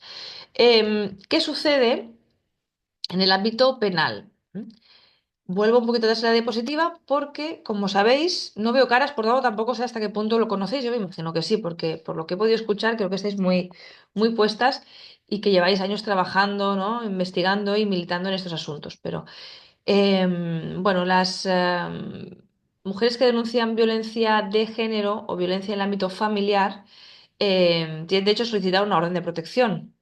Una orden de protección que incluye medidas penales de prohibición de acercamiento y comunicación del agresor a esta mujer y medidas civiles en el caso de que existan pues, criaturas en común, en el cual se establece pues, quién tiene la potestad parental, la guardia y custodia, qué pasa con las visitas, etcétera. Mi pensión de alimentos. Son los elementos que ha de incorporar una orden de protección desde el punto de vista civil, desde el punto de vista de derecho de familia. Esta orden de protección se tiene que dar en las 72 horas posteriores a la denuncia o a la detención del agresor. Existe también un gran desequilibrio territorial en las órdenes de protección. No sé si sabéis que Cataluña es la comunidad autónoma que menos órdenes de protección concede, llevándose la palma este juzgado que os había comentado, el juzgado de violencia número 2 de Barcelona, que concede un 20 y pico, ahora no tengo el dato exacto, 20 y pico, 23 o 26, por ahí va, por ciento de las órdenes de protección solicitadas, alrededor de un cuarto solo. Es el mínimo del Estado español, eh, y es algo, pues bueno, muy distinto a lo que puede suceder en otros territorios, donde se otorga pues cerca de tres cuartas partes de las órdenes de protección solicitadas. Bueno. Pues bien, la orden de protección solicitada se regula en el artículo 544 de la Ley de Enjuiciamiento Criminal, una ley, abro paréntesis, que es del siglo XIX, que ya la podían bien cambiar, ¿no? Y adaptar a los nuevos tiempos, porque al final va teniendo parches. La LOPIBI ha modificado varias cosillas también para, bueno, pues intentar luchar contra la violencia hacia las criaturas. Y me está preguntando, alguien pregunta, ¿sí? ¿Hay una voz tomada? Sí, sí, sí, dime, dime. ¿Sí? ¿Ha pedido alguien la palabra? Ilse Fasikas. No, son las intérpretes de lengua, de lengua de signos. Están haciendo la interpretación para el lenguaje de personas sordas. No están Gracias y lo levantando siento. Esto lo veía, que estaba haciendo interpretación, pero de golpe he visto que hace así. Digo, a lo mejor es que está Ah, pidiendo también la. no, sería algún gesto Perdón, que coincidió. un gesto. Sí, sí, sí, lo siento, lo he entendido mal. Vamos a Quizás intentar dejar los últimos 15 minutos para preguntas, ¿vale? Si te parece. sí, sí, sí, sí. Voy, ya me he comido media hora, ¿verdad? Una va rápido aquí, no. Bueno, del tema penal, porque luego sí que yo creo que en las preguntas puede ser más rico, porque a lo mejor sí que os interesa, ¿no? Pues hablar más del territorio, ¿no? De la trinchera de abajo, ¿no? ¿Qué sucede en casos más concretos? Pero bueno, lo el artículo 544, el tema de la orden de protección es cuando una mujer denuncia en comisaría, en 72 horas se solicita orden, tiene que tener un juez o la jueza de guardia que le valore el caso, pues si existe riesgo para ella. Y si existe riesgo, que generalmente vienen solo riesgo para la vida, la presión es que no acabe como, ¿no? Pero al final lo demás parece que da igual. Hay esa valoración del riesgo y entonces se concede o no se concede la orden de protección. Si se concede la orden de protección, también lo que se establece en la orden de protección es que no se puede establecer visitas con este progenitor. Es decir, si a una mujer le da una orden de protección y tiene hijas o hijos con el agresor, no se puede establecer visitas eh, con ese padre. Visitas ni relación, ¿vale? Lo dice claramente el artículo 544 ter, punto 7 de la LECRIM. De aquí sí que tenemos datos de toda España, porque de las resoluciones de familia están menos sistematizadas, pero en cambio, a través del Observatorio de Violencia de Género del Consejo General del Poder Judicial, tenemos, ¿verdad?, todo el registro de denuncias, de órdenes concedidas, de sentencias condenatorias, de los delitos, vale, tenemos ahí un buen registro. Pues vamos a ver qué dice las estadísticas. Voy a ir hacia adelante, voy a cambiar un poco. Vale. Aquí estamos. En el 2023 y en el 2024, de las medidas civiles de las órdenes de protección concedidas en el ámbito penal, es decir, la mujer denuncia, en 72 horas acude al juzgado, le conceden la orden de protección, en el mejor de los casos, y dependiendo de un montón de factores, entre ellos el territorio en el que se encuentre, y si le conceden la orden de protección, se suspenden las visitas en un 12,75% en el segundo trimestre del 2023. Hemos cogido ese trimestre. Y el último dato que tenemos es el segundo trimestre de 2024, datos publicados por el Observatorio General del Poder Judicial, en un 14,08%. Por tanto, vemos que la norma, y aquí tenemos datos, estos son datos de toda España del Consejo, la norma es el mantenimiento de las visitas con el progenitor. Solo en un 14% de los casos en este 2024, segundo trimestre, se han suspendido esas visitas o no se han establecido esas visitas. Esto acaba siendo una inaplicación claramente de la norma, porque tenemos una norma que tiene un objetivo claro, que lo dice la exposición de motivos, que es luchar contra la violencia vicaria y contra la violencia que ejercen contra criaturas por dañar a las madres, y lo que tenemos son unas medidas legislativas que pretenden avanzar mucho, pero los operadores jurídicos se resisten, con el aval de los altos tribunales, que han ido interpretando de cualquier manera, ¿no?, de la forma o los resquicios legales posibles para dar una visión de constitucionalidad y de legalidad al mantenimiento de las visitas. Esto es una aplicación de las leyes. Claramente, tenemos una muy buena norma, pero que no se está aplicando. Y en la mayoría de los casos se concede la orden de protección, pero se mantienen visitas de los menores con el progenitor. Y además, en la orden de protección se concede en funciones de guardia. Esto quiere decir que esto es pim pam, rapidísimo. Yo hoy he estado en una guardia de un juzgado y esto es declara ella, declara él, 4 papeles del atestado. Hay muy poca prueba. Hay muy poca prueba. No se ha explorado aquí a los menores, no existe valoración de riesgo de los menores, de la exposición a la violencia. No hay equipos técnicos de juzgados que haya estado valorando cuál es el sistema mejor para estos niños o niñas, si realmente ver al padre o no. No hay nada, ¿eh? Hay las primeras diligencias de urgencia y siguen manteniendo visitas con el padre. Quiero decir que si realmente la lógica decía ¿no?, el Tribunal Constitucional, no, automatismos no, hay que valorar el interés superior del menor, ¿no? Aunque no se les pueda explorar por la edad. Bueno, al final, en unas diligencias de guardia, que es con esta orden de protección que decimos, no se ha podido valorar en integridad la situación de ese núcleo familiar. Y se dan visitas, en contra de lo que dice la ley. De entrada, lo lógico sería, bueno, si la excepción es dar visitas, me curo en salud, cumplo con la legislación y en unas medidas urgentes que yo todavía no he tenido forma de conocer bien cuál es el impacto de la violencia en estos menores, suspendo. Tengo que cumplir la ley. Luego, si se hace toda una serie de diligencias y de estudios, veremos. También tenemos, por ejemplo, en Cataluña ahora tenemos las unidades de evaluación forense integral, que no actúan en funciones de guardia, esto ya son los procedimientos más largos, que hacen tanto la evaluación forense penal como de familia, ¿m? Como de los equipos técnicos de juzgados de todo, ¿no?, de familia, de penal, de forenses, médicos, todos se reúnen para que así haya una visión como coordinada entre todos estos profesionales y las mujeres, las criaturas, al ser exploradas, pues no sean revictimizadas y lo haga solo un único equipo, es una unidad integral. Se supone que ha de ser, bueno, un avance, está funcionando ahora, todavía tenemos los primeros informes que hemos ido leyendo, tampoco son para alegrarse demasiado, pero bueno, esto sería como muy preliminar, tampoco voy a meterme ahí. Lo cierto es que las UFIs podrían ofrecer, ¿no?, una valoración del contexto a futuro, para acabar de valorar si existe esa excepcionalidad en ese caso concreto para mantener visitas. Está claro que en funciones de guardia, no. Habéis hablado y con esto voy a acabar, ¿eh? Habéis hablado ya del SAP, del síndrome de alienación parental, tan utilizado, ¿verdad?, en algunos años pasados por los juzgados y por los equipos de valoración forense. Aquí se llaman EATAF y EAT penal, bueno, al final son los servicios ¿no?, técnicos forenses de los juzgados, formados principalmente por psicólogos, psicólogas y trabajadoras sociales, ¿no? Ese SAP está prohibido, lo prohíbe la LOPIBI, lo prohíbe también la ley catalana del derecho de las mujeres a erradicar la violencia machista en su modificación de 2020 y dice que utilizar el SAP, lo dice claramente la ley, la ley es muy cañera, esta ley catalana. También es verdad que al final los jueces y las juezas ni la conocen, ¿eh? Ni la conocen, porque ellos se saben el Código Penal y la ley CRIM, pero es una ley muy cañera. Y dice que utilizar el síndrome de alienación parental es también violencia institucional. Y como sabemos, la violencia vicaria está muy vinculada a la institucional, porque al final el padre ejerce violencia vicaria, el sistema no protege a esos menores ni protege a esa madre y acaba pues siendo, como decimos, violencia institucional, ¿no?, que amplifica el impacto y los efectos y las secuelas de esa violencia.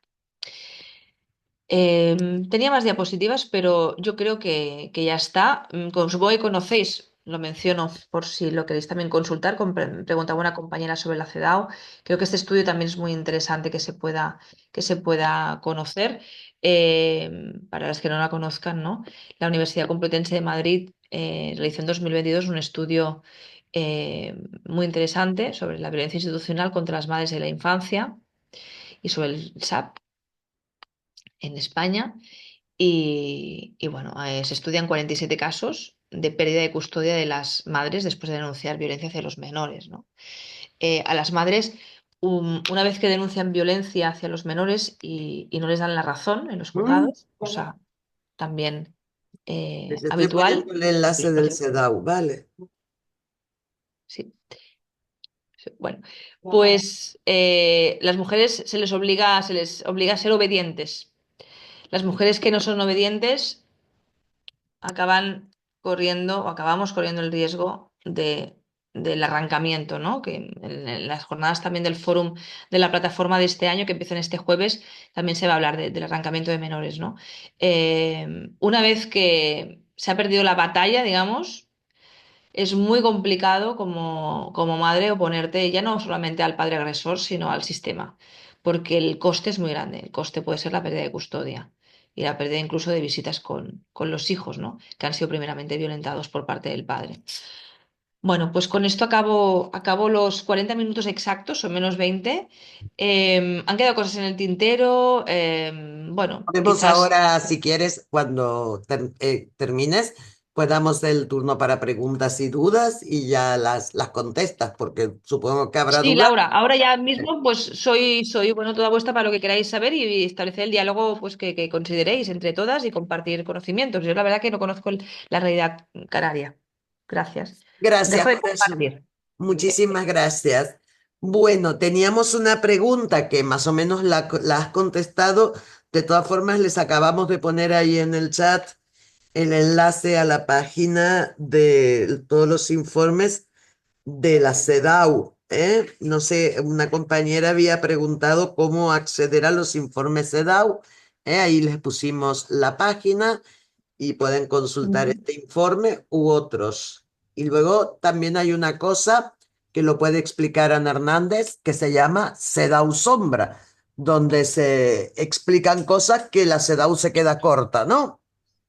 No, no, CEDAW Sombra es simplemente una plataforma de organizaciones que se formó para mandar documentos a la CEDAW y eso en su día, ¿sabes? Y para hacer también el informe sombra de las organizaciones de la sociedad civil ante ese comité, porque en Naciones Unidas estos organismos, cuando revisan un Estado, le piden un informe oficial al Estado e instan a la sociedad civil, a las organizaciones, a que les manden informes también para contrastar, ¿no? Y por eso, ¿sabes? Y por eso se formó una cosa, se da sombra, pero que ahora no está funcionando como antes, que tenía muchísima gente participando y tal, ahora es una cosa más pequeñita. De hecho, creo que la última vez que se presentaron informes se presentaron muchos de la sociedad civil porque cada organización iba por su cuenta casi, ¿no? Vale, pero es eso, que cuando hay un organismo de Naciones Unidas que revisa un país en algo, la sociedad civil y puede también aportar un informe aparte del gobierno. Es eso. Pregunta una... Yo creo que la compañera que estaba pidiendo antes el informe se refería a un informe que hicieron algunas profesoras, porque Gemma nombró uno de la Complutense, pero había otro que hablaba había otro por ahí que yo lo consulté en su día, pero que ahora tendría que buscarlo para ponerlo. Tendría que buscarlo un poquito. Ya se los mandaremos a todas si lo encontramos, ¿no? Que era de distintas universidades y analizaban tanto el caso que dijo Gemma, de 47 casos, sino que analizaban un grupo de sentencias relativas a violencia sexual, otro grupo de sentencias de otro tipo, ¿sabes? Y en total eran como 100 y pico las revisadas, pero que era una colaboración entre profesores de distintas universidades. Si lo encontramos, prometido que se lo enviamos a todas. Vale, y yo por lo menos lo que escribí de esto que les estuve contando antes, así en escrito, en Word, también lo pongo a disposición de todas porque a mí la propiedad intelectual me importa un rábano. Preguntan, Gemma, si los casos de violencia dentro del ámbito de la pareja, violencia dentro del ámbito doméstico y los casos de violencia vicaria, si ambos tienen fecha, prescriben o si no prescriben. Bueno, muy bien. A ver, hay que hacer una salvedad, ¿eh? La violencia vicaria no es un delito, porque no lo establece el Código Penal. Se han avanzado mucho legislativamente en muchas cosas, pero no se ha modificado el Código Penal respecto a la violencia vicaria. La violencia vicaria tiene un impacto, en Cataluña al menos sí que se utiliza, como decíamos, el concepto, y tiene un impacto en el Código Civil catalán de familia, para intentar proteger a los menores de esa violencia y por ende también a las madres, en caso de que se tenga que regular la separación, etcétera. No es un delito la violencia vicaria, por tanto, ni prescribe ni deja de prescribir. No es un delito y no se puede denunciar. La violencia vicaria no se denuncia. Que esto es verdad que se ha hecho mucho, bueno, ¿no? Mucho eco, ¿no? Se ha hecho del concepto y hemos recibido, pues, en los servicios de atención a mujeres, en el despacho, muchas demandas, ¿no? Para denunciar violencia vicaria. A lo mejor es que no lo hemos explicado bien y yo es verdad que he empezado y he hablado 40 minutos y no lo he dicho. No es un delito. Entonces, ni prescribe ni no se puede denunciar. Lo que se puede denunciar son los hechos concretos si encajan dentro de los delitos que establece el Código Penal. Entonces, claro, si hay maltrato, pues un delito de maltrato. Si hay coacciones, coacciones. Si hay un delito de amenazas, amenazas. Pero esa violencia vicaria que se puede entender desde los servicios de atención, eso el sistema penal no lo puede ver porque no está tipificado. Y los juzgados de familia tampoco lo ven. Es decir, el típico padre que para fastidiar a la madre no permite colonias, no permite excursiones, no paga la pensión, eh, fastidia al niño, lo quita del fútbol o no lo lleva cuando tiene que ir a fútbol, tal, no lleva a la niña a básquet porque que se fastidie la madre, no le lleva el equipamiento cuando toca porque la madre está fastidiando al niño, o sea, el niño está destrozado, porque ¿no? El padre solo hace que fastidiar al niño para fastidiar a la madre.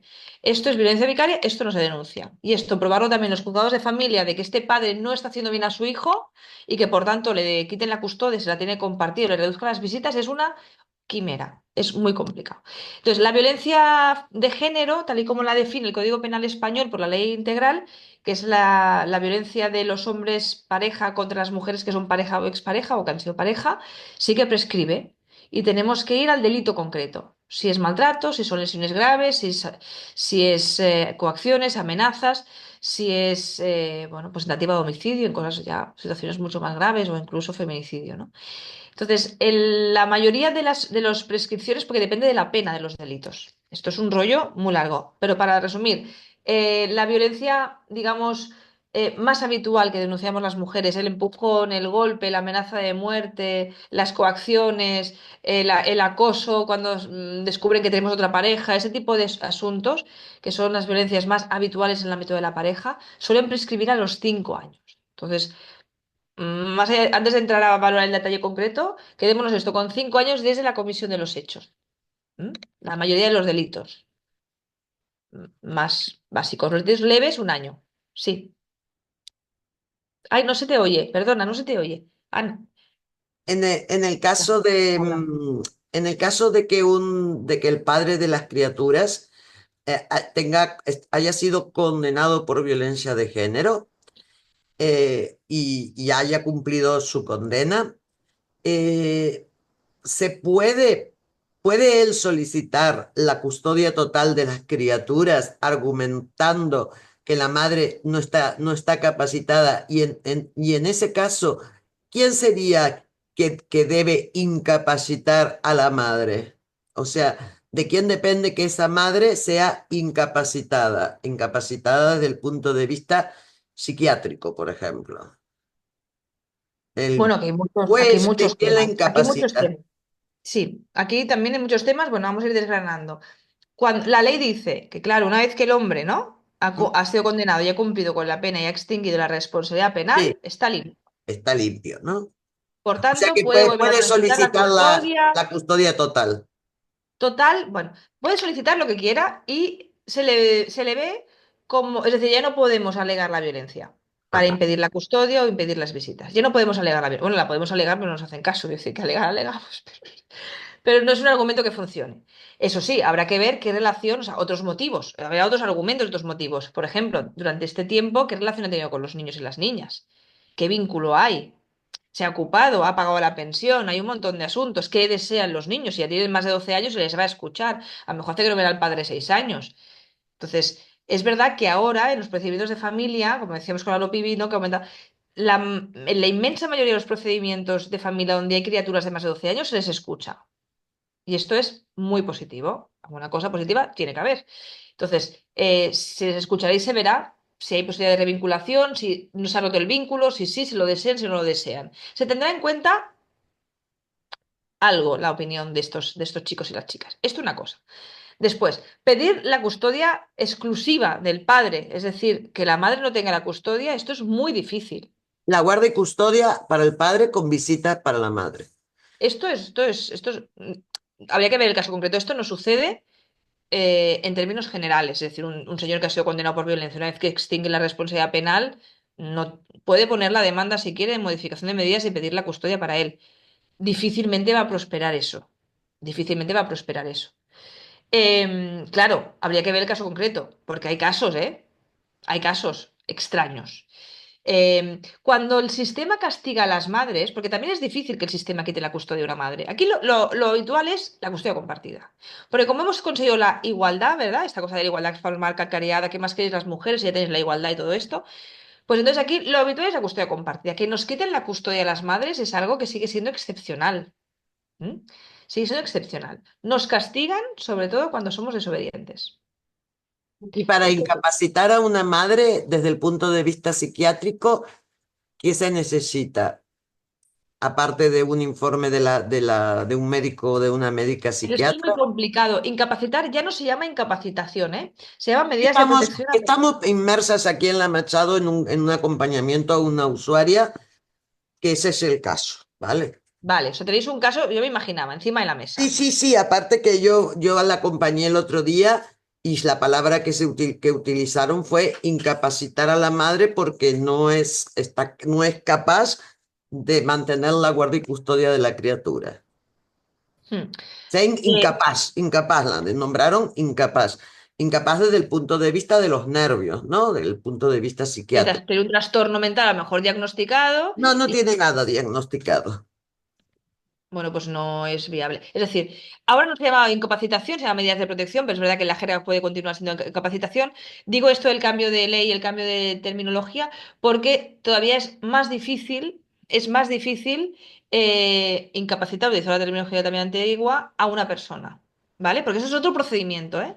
Es otro procedimiento civil, distinto a los temas de familia, de las medidas respecto a las criaturas. Entonces, es muy complicado. Muy complicado porque siempre que la persona mantenga un mínimo, ¿no? Bueno, pues de funcionalidad, es muy complicado de entrada que exista una autoridad judicial, un juez o una jueza que vaya a decir sí, sí, medidas de protección. Es muy difícil, es muy difícil. Habría que ver el caso concreto. Si no tiene ningún trastorno diagnosticado, si servicios sociales considera que es una Ah, madre Servicios Sociales considera que no está capaz. Y que no así lo ha está capaz. informado. Y así lo ha informado. Ah, pues entonces aquí se va complicando la cosa. Claro. Se Así se va complica, complicando ¿no? la cosa.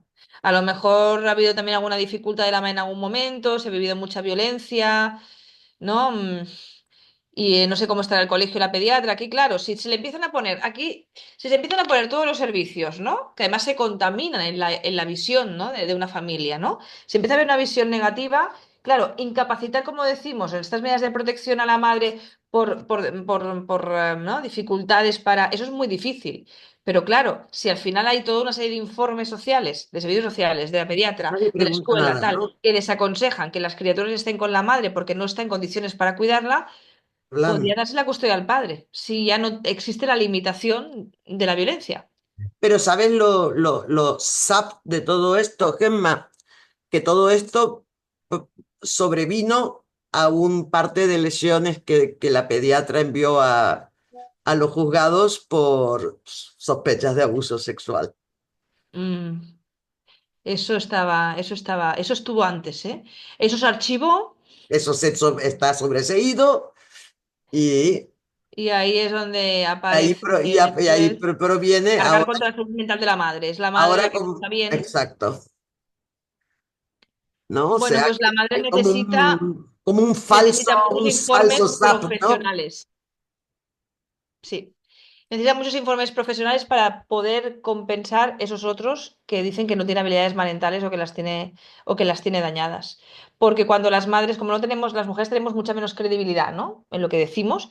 Entonces, cuando las cosas nos van mal dadas, necesitamos que sean profesionales las que avalen lo que estamos diciendo, ¿no? La que digan, no, no, esta señora está bien. Entonces, quizás una pericial privada que tenga perspectiva de género, que pueda decir que tiene las capacidades parentales conservadas, pese a lo dañada que pueda estar en cuanto a secuelas de violencia o en cuanto a pobreza o en cuanto a Claro, la que haya. claro. Pero qué casualidad que es después de una denuncia por posibles abusos, ¿no? Sí, no se los creen. Las denuncias de abusos no se las creen. Aquí tenemos una gran impunidad de las criaturas. Una Claro, no se absoluta las impunidad de creen. las criaturas. No se las Inclusive, creen y el sistema es tan rígido que requiere una serie de pruebas que los menores no pueden ofrecer. Y entonces el tema se gira como un boomerang en contra de las madres. Y el sistema se ensaña con nosotras si no aceptamos y bajamos la cabeza cuando el tema esté claro. penando sobre ese. Mira, ahora otro caso que nos preguntan en el chat, en el caso de que el menor tenga algún grado de discapacidad, ¿valdría solo con la valoración médica o existe algún otro recurso que mire por la salvaguarda del menor para la custodia para que se la den a uno u otro progenitor? Supongamos que uno de los dos progenitores ha desatendido a la criatura con discapacidad, si la valoración médica o algo más para poder a favor de uno de otro. Y si la persona que lo preguntó quiere darse el altavoz y ampliar un poco más la pregunta para que se entienda un poco más el caso, pues sería estupendo, ¿no? Sí, sí, si quieren. Si quiere y puede, porque Yaiza es Yaiza, ¿no? Quien lo ha lo mismo preguntado, si queréis preguntar a a lo Yaiza. mejor está en la biblioteca o en algún sitio donde no puede hablar. Bueno, puedo empezar a contestar y si Yaiza quiere que me interrumpa. No sé dónde está, como no la veo, porque esto así de la virtualidad. Pero bueno, si quieres, Yaiza, si quieres tú, te lanzas, ¿eh? Yo voy a dar una pincelada aquí. El tema de derecho de familia es tan irregular, quiero decir, que situaciones muy similares en juzgados distintos puede dar lugar a resoluciones muy dispares, porque es un tema muy valorativo, subjetivo, del final de la autoridad judicial, de qué es lo que conviene más al menor y una valoración subjetiva por parte de la autoridad judicial preñada de estereotipos sexistas, clasistas y de todo tipo. Como es la sociedad nuestra en general y especialmente además los jueces y juezas son especialmente conservadores, por tanto, ¿no? Tienen menos visión crítica sobre estas cuestiones que llevamos todas y todos encima, ¿no?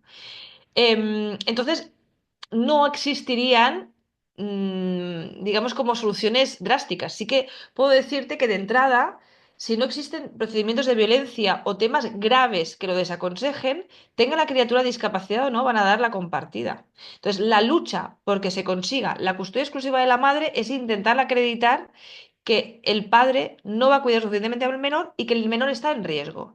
Entonces, al menos en Cataluña y al final, compartiendo con compañeras, veo que es en general en todo el Estado español, o se acredita, si no hay violencia, o se acredita que la criatura está en riesgo con el progenitor o van a dar compartida. Entonces, ¿qué se entiende riesgo de la menor con el progenitor? Pues aquí a desgañitarse utilizando argumentos, documentos y recursos. Porque lo cierto es que dependerá mucho de esa valoración subjetiva. Sí que la ley catalana en concreto, el Código Civil catalán, sí que dice que hay que tener en cuenta para establecer la guarda quién se ha dedicado más al cuidado del menor, que entonces en este supuesto que explicas, Yaiza, se vería que es la madre, se entiende, ¿no? Que es la que se ha ocupado de la criatura que tiene discapacidad y el padre no se ha ocupado, o sea, es entendido, decías, del mismo, por tanto, según la ley en la mano, tendría que ser la madre que tuviera la custodia, porque dice la ley que se tiene que tener en cuenta quién ha tenido, ¿no? El trabajo del cuidado previo que se ha hecho, ¿no? Pero esto en la práctica no es así. Es compartida excepto que se acredite el riesgo del menor con el padre. Y entonces aquí habrá que esforzarse en decir, bueno, el padre tiene un horario incompatible con el cuidado, el chico con discapacidad necesita esto y lo otro y el padre ni lo sabe, se ha equivocado con la medicación, aportar, por ejemplo, un WhatsApp en que una vez preguntar a la madre le he dado tanto y la madre, pero ¿qué dices? Si eran 2 mililitros, ¿cómo le has dado 20? Bueno, acreditar que está en riesgo, que el padre no está capacitado. La valoración final no lo sabe nadie. Al final, hay que pensar que luchar contra la compartida es muy difícil y las mujeres acabáis decidiendo si os queréis meter en la lucha por proteger a vuestros hijos de intentar conseguir la exclusiva. Y entonces, con toda la fuerza y con todos los argumentos, se lucha y se intenta. Pero certezas no hay. Y depende mucho de la valoración subjetiva del juez o la jueza. Gracias por Oye, ponernos, mira, por darnos tanto baño de realidad, ¿no? Porque hay veces que las leyes dicen una cosa y luego en la vida real, sí. qué difícil es, ¿no? Laura, que quiero preguntarle una cosa a Gemma. A ver, Gemma, Sí. porque creo que es interesante. ¿Tú conoces algún caso de juez o jueza sancionado por incumplir la ley en un caso de este tipo? No. Por no lo conoces, ¿verdad? Que yo tampoco lo conocía y porque vamos, ni siquiera en el caso que dijimos de con resultado de muerte, ¿no? Y de por imprudencia de los peritajes de la jueza y de todo Dios ahí, de la audiencia provincial y de toda la cadena de mando, Mm. que yo sepa, ni un día de suspensión de empleo y sueldo, ¿verdad? No. No, no lo creo, no. Tenemos, bueno, existe una gran impunidad de jueces y juezas y nos quejamos poco, porque yo misma hago esta valoración, ¿eh? Hay mucha frustración en los juzgados, vivimos mucha frustración, ¿no? Por esto que decimos de la ley hice una cosa y luego vivimos mucho maltrato, muchas veces institucional por parte de los operadores jurídicos, en concreto jueces y juezas hacia las mujeres claramente, claramente, hacia los menores también de manera más indirecta, es decir, no suele haber un maltrato directo, ¿eh? A las mujeres sí, horroroso, también a las profesionales, y estamos planteando pocas quejas contra estos profesionales, contra jueces y juezas en el Consejo General del Poder Judicial. Deberíamos eh, hacer más quejas. Es verdad que son muy intocables y que al Oye, final en los Gemma, procedimientos de ¿tú crees que familia una buena estrategia feminista es tupir al Consejo General del Poder Judicial de quejas?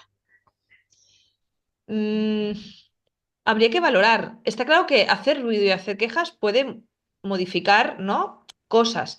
Sí que es verdad que las mujeres individuales Hmm.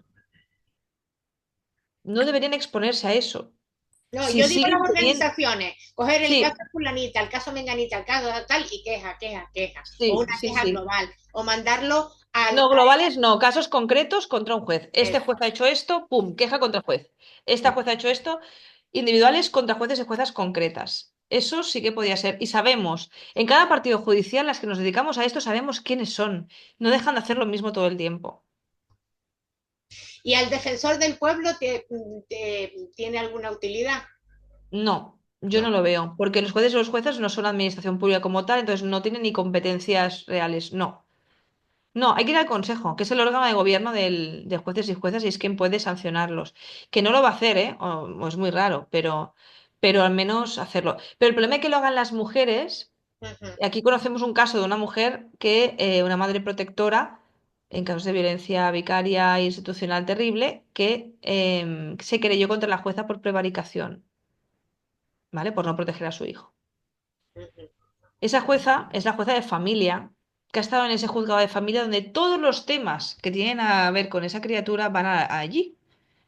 Entonces, claro, además es un conflicto muy grande con el progenitor. Entonces, el tío tiene pasta, entonces demanda, ejecución, o sea, no la ha dejado respirar. Todo lo ve la misma jueza, a la cual ella le querelló por prevaricación. Evidentemente, nunca prosperó eso. Pero se la tiene jurada. Se la tiene jurada. Entonces, exponer a las mujeres directa, no frontalmente a denunciar a las juezas que luego tienen un absoluto poder en las resoluciones sobre la vida de esas. Entonces, no debería ser, no, claro, no debería ser, pero es. Entonces, como organizaciones, sí, y mayores y como profesionales también. Mayores quejas a jueces y juezas deberíamos poner. Yo creo que sería un tema de utilidad pública real, o sea, es decir, no pueden hacer, es decir, tienen que cumplir la ley.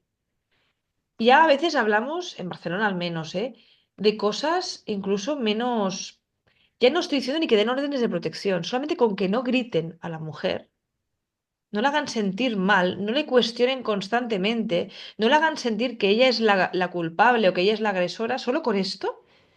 Pero luego, bueno, si jurídicamente que no considera que tiene que dar la orden, o sea, ya a veces estamos hablando de un maltrato tan rudo y tan bestia que se basa básicamente en unas buenas, incluso formas, en un buen trato, ni siquiera en las resoluciones, ¿no?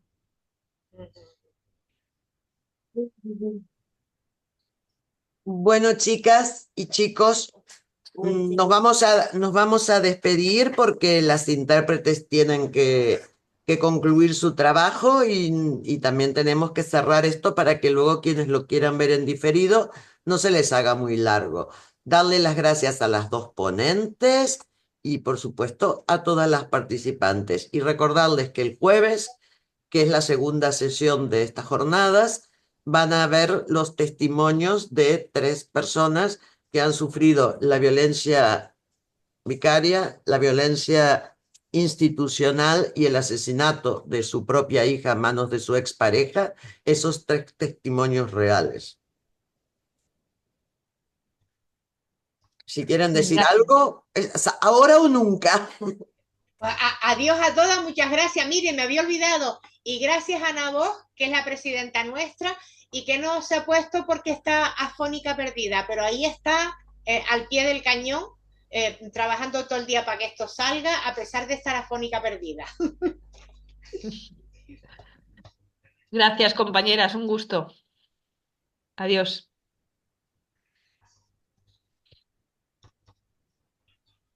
Bien, ¿sí? Laura.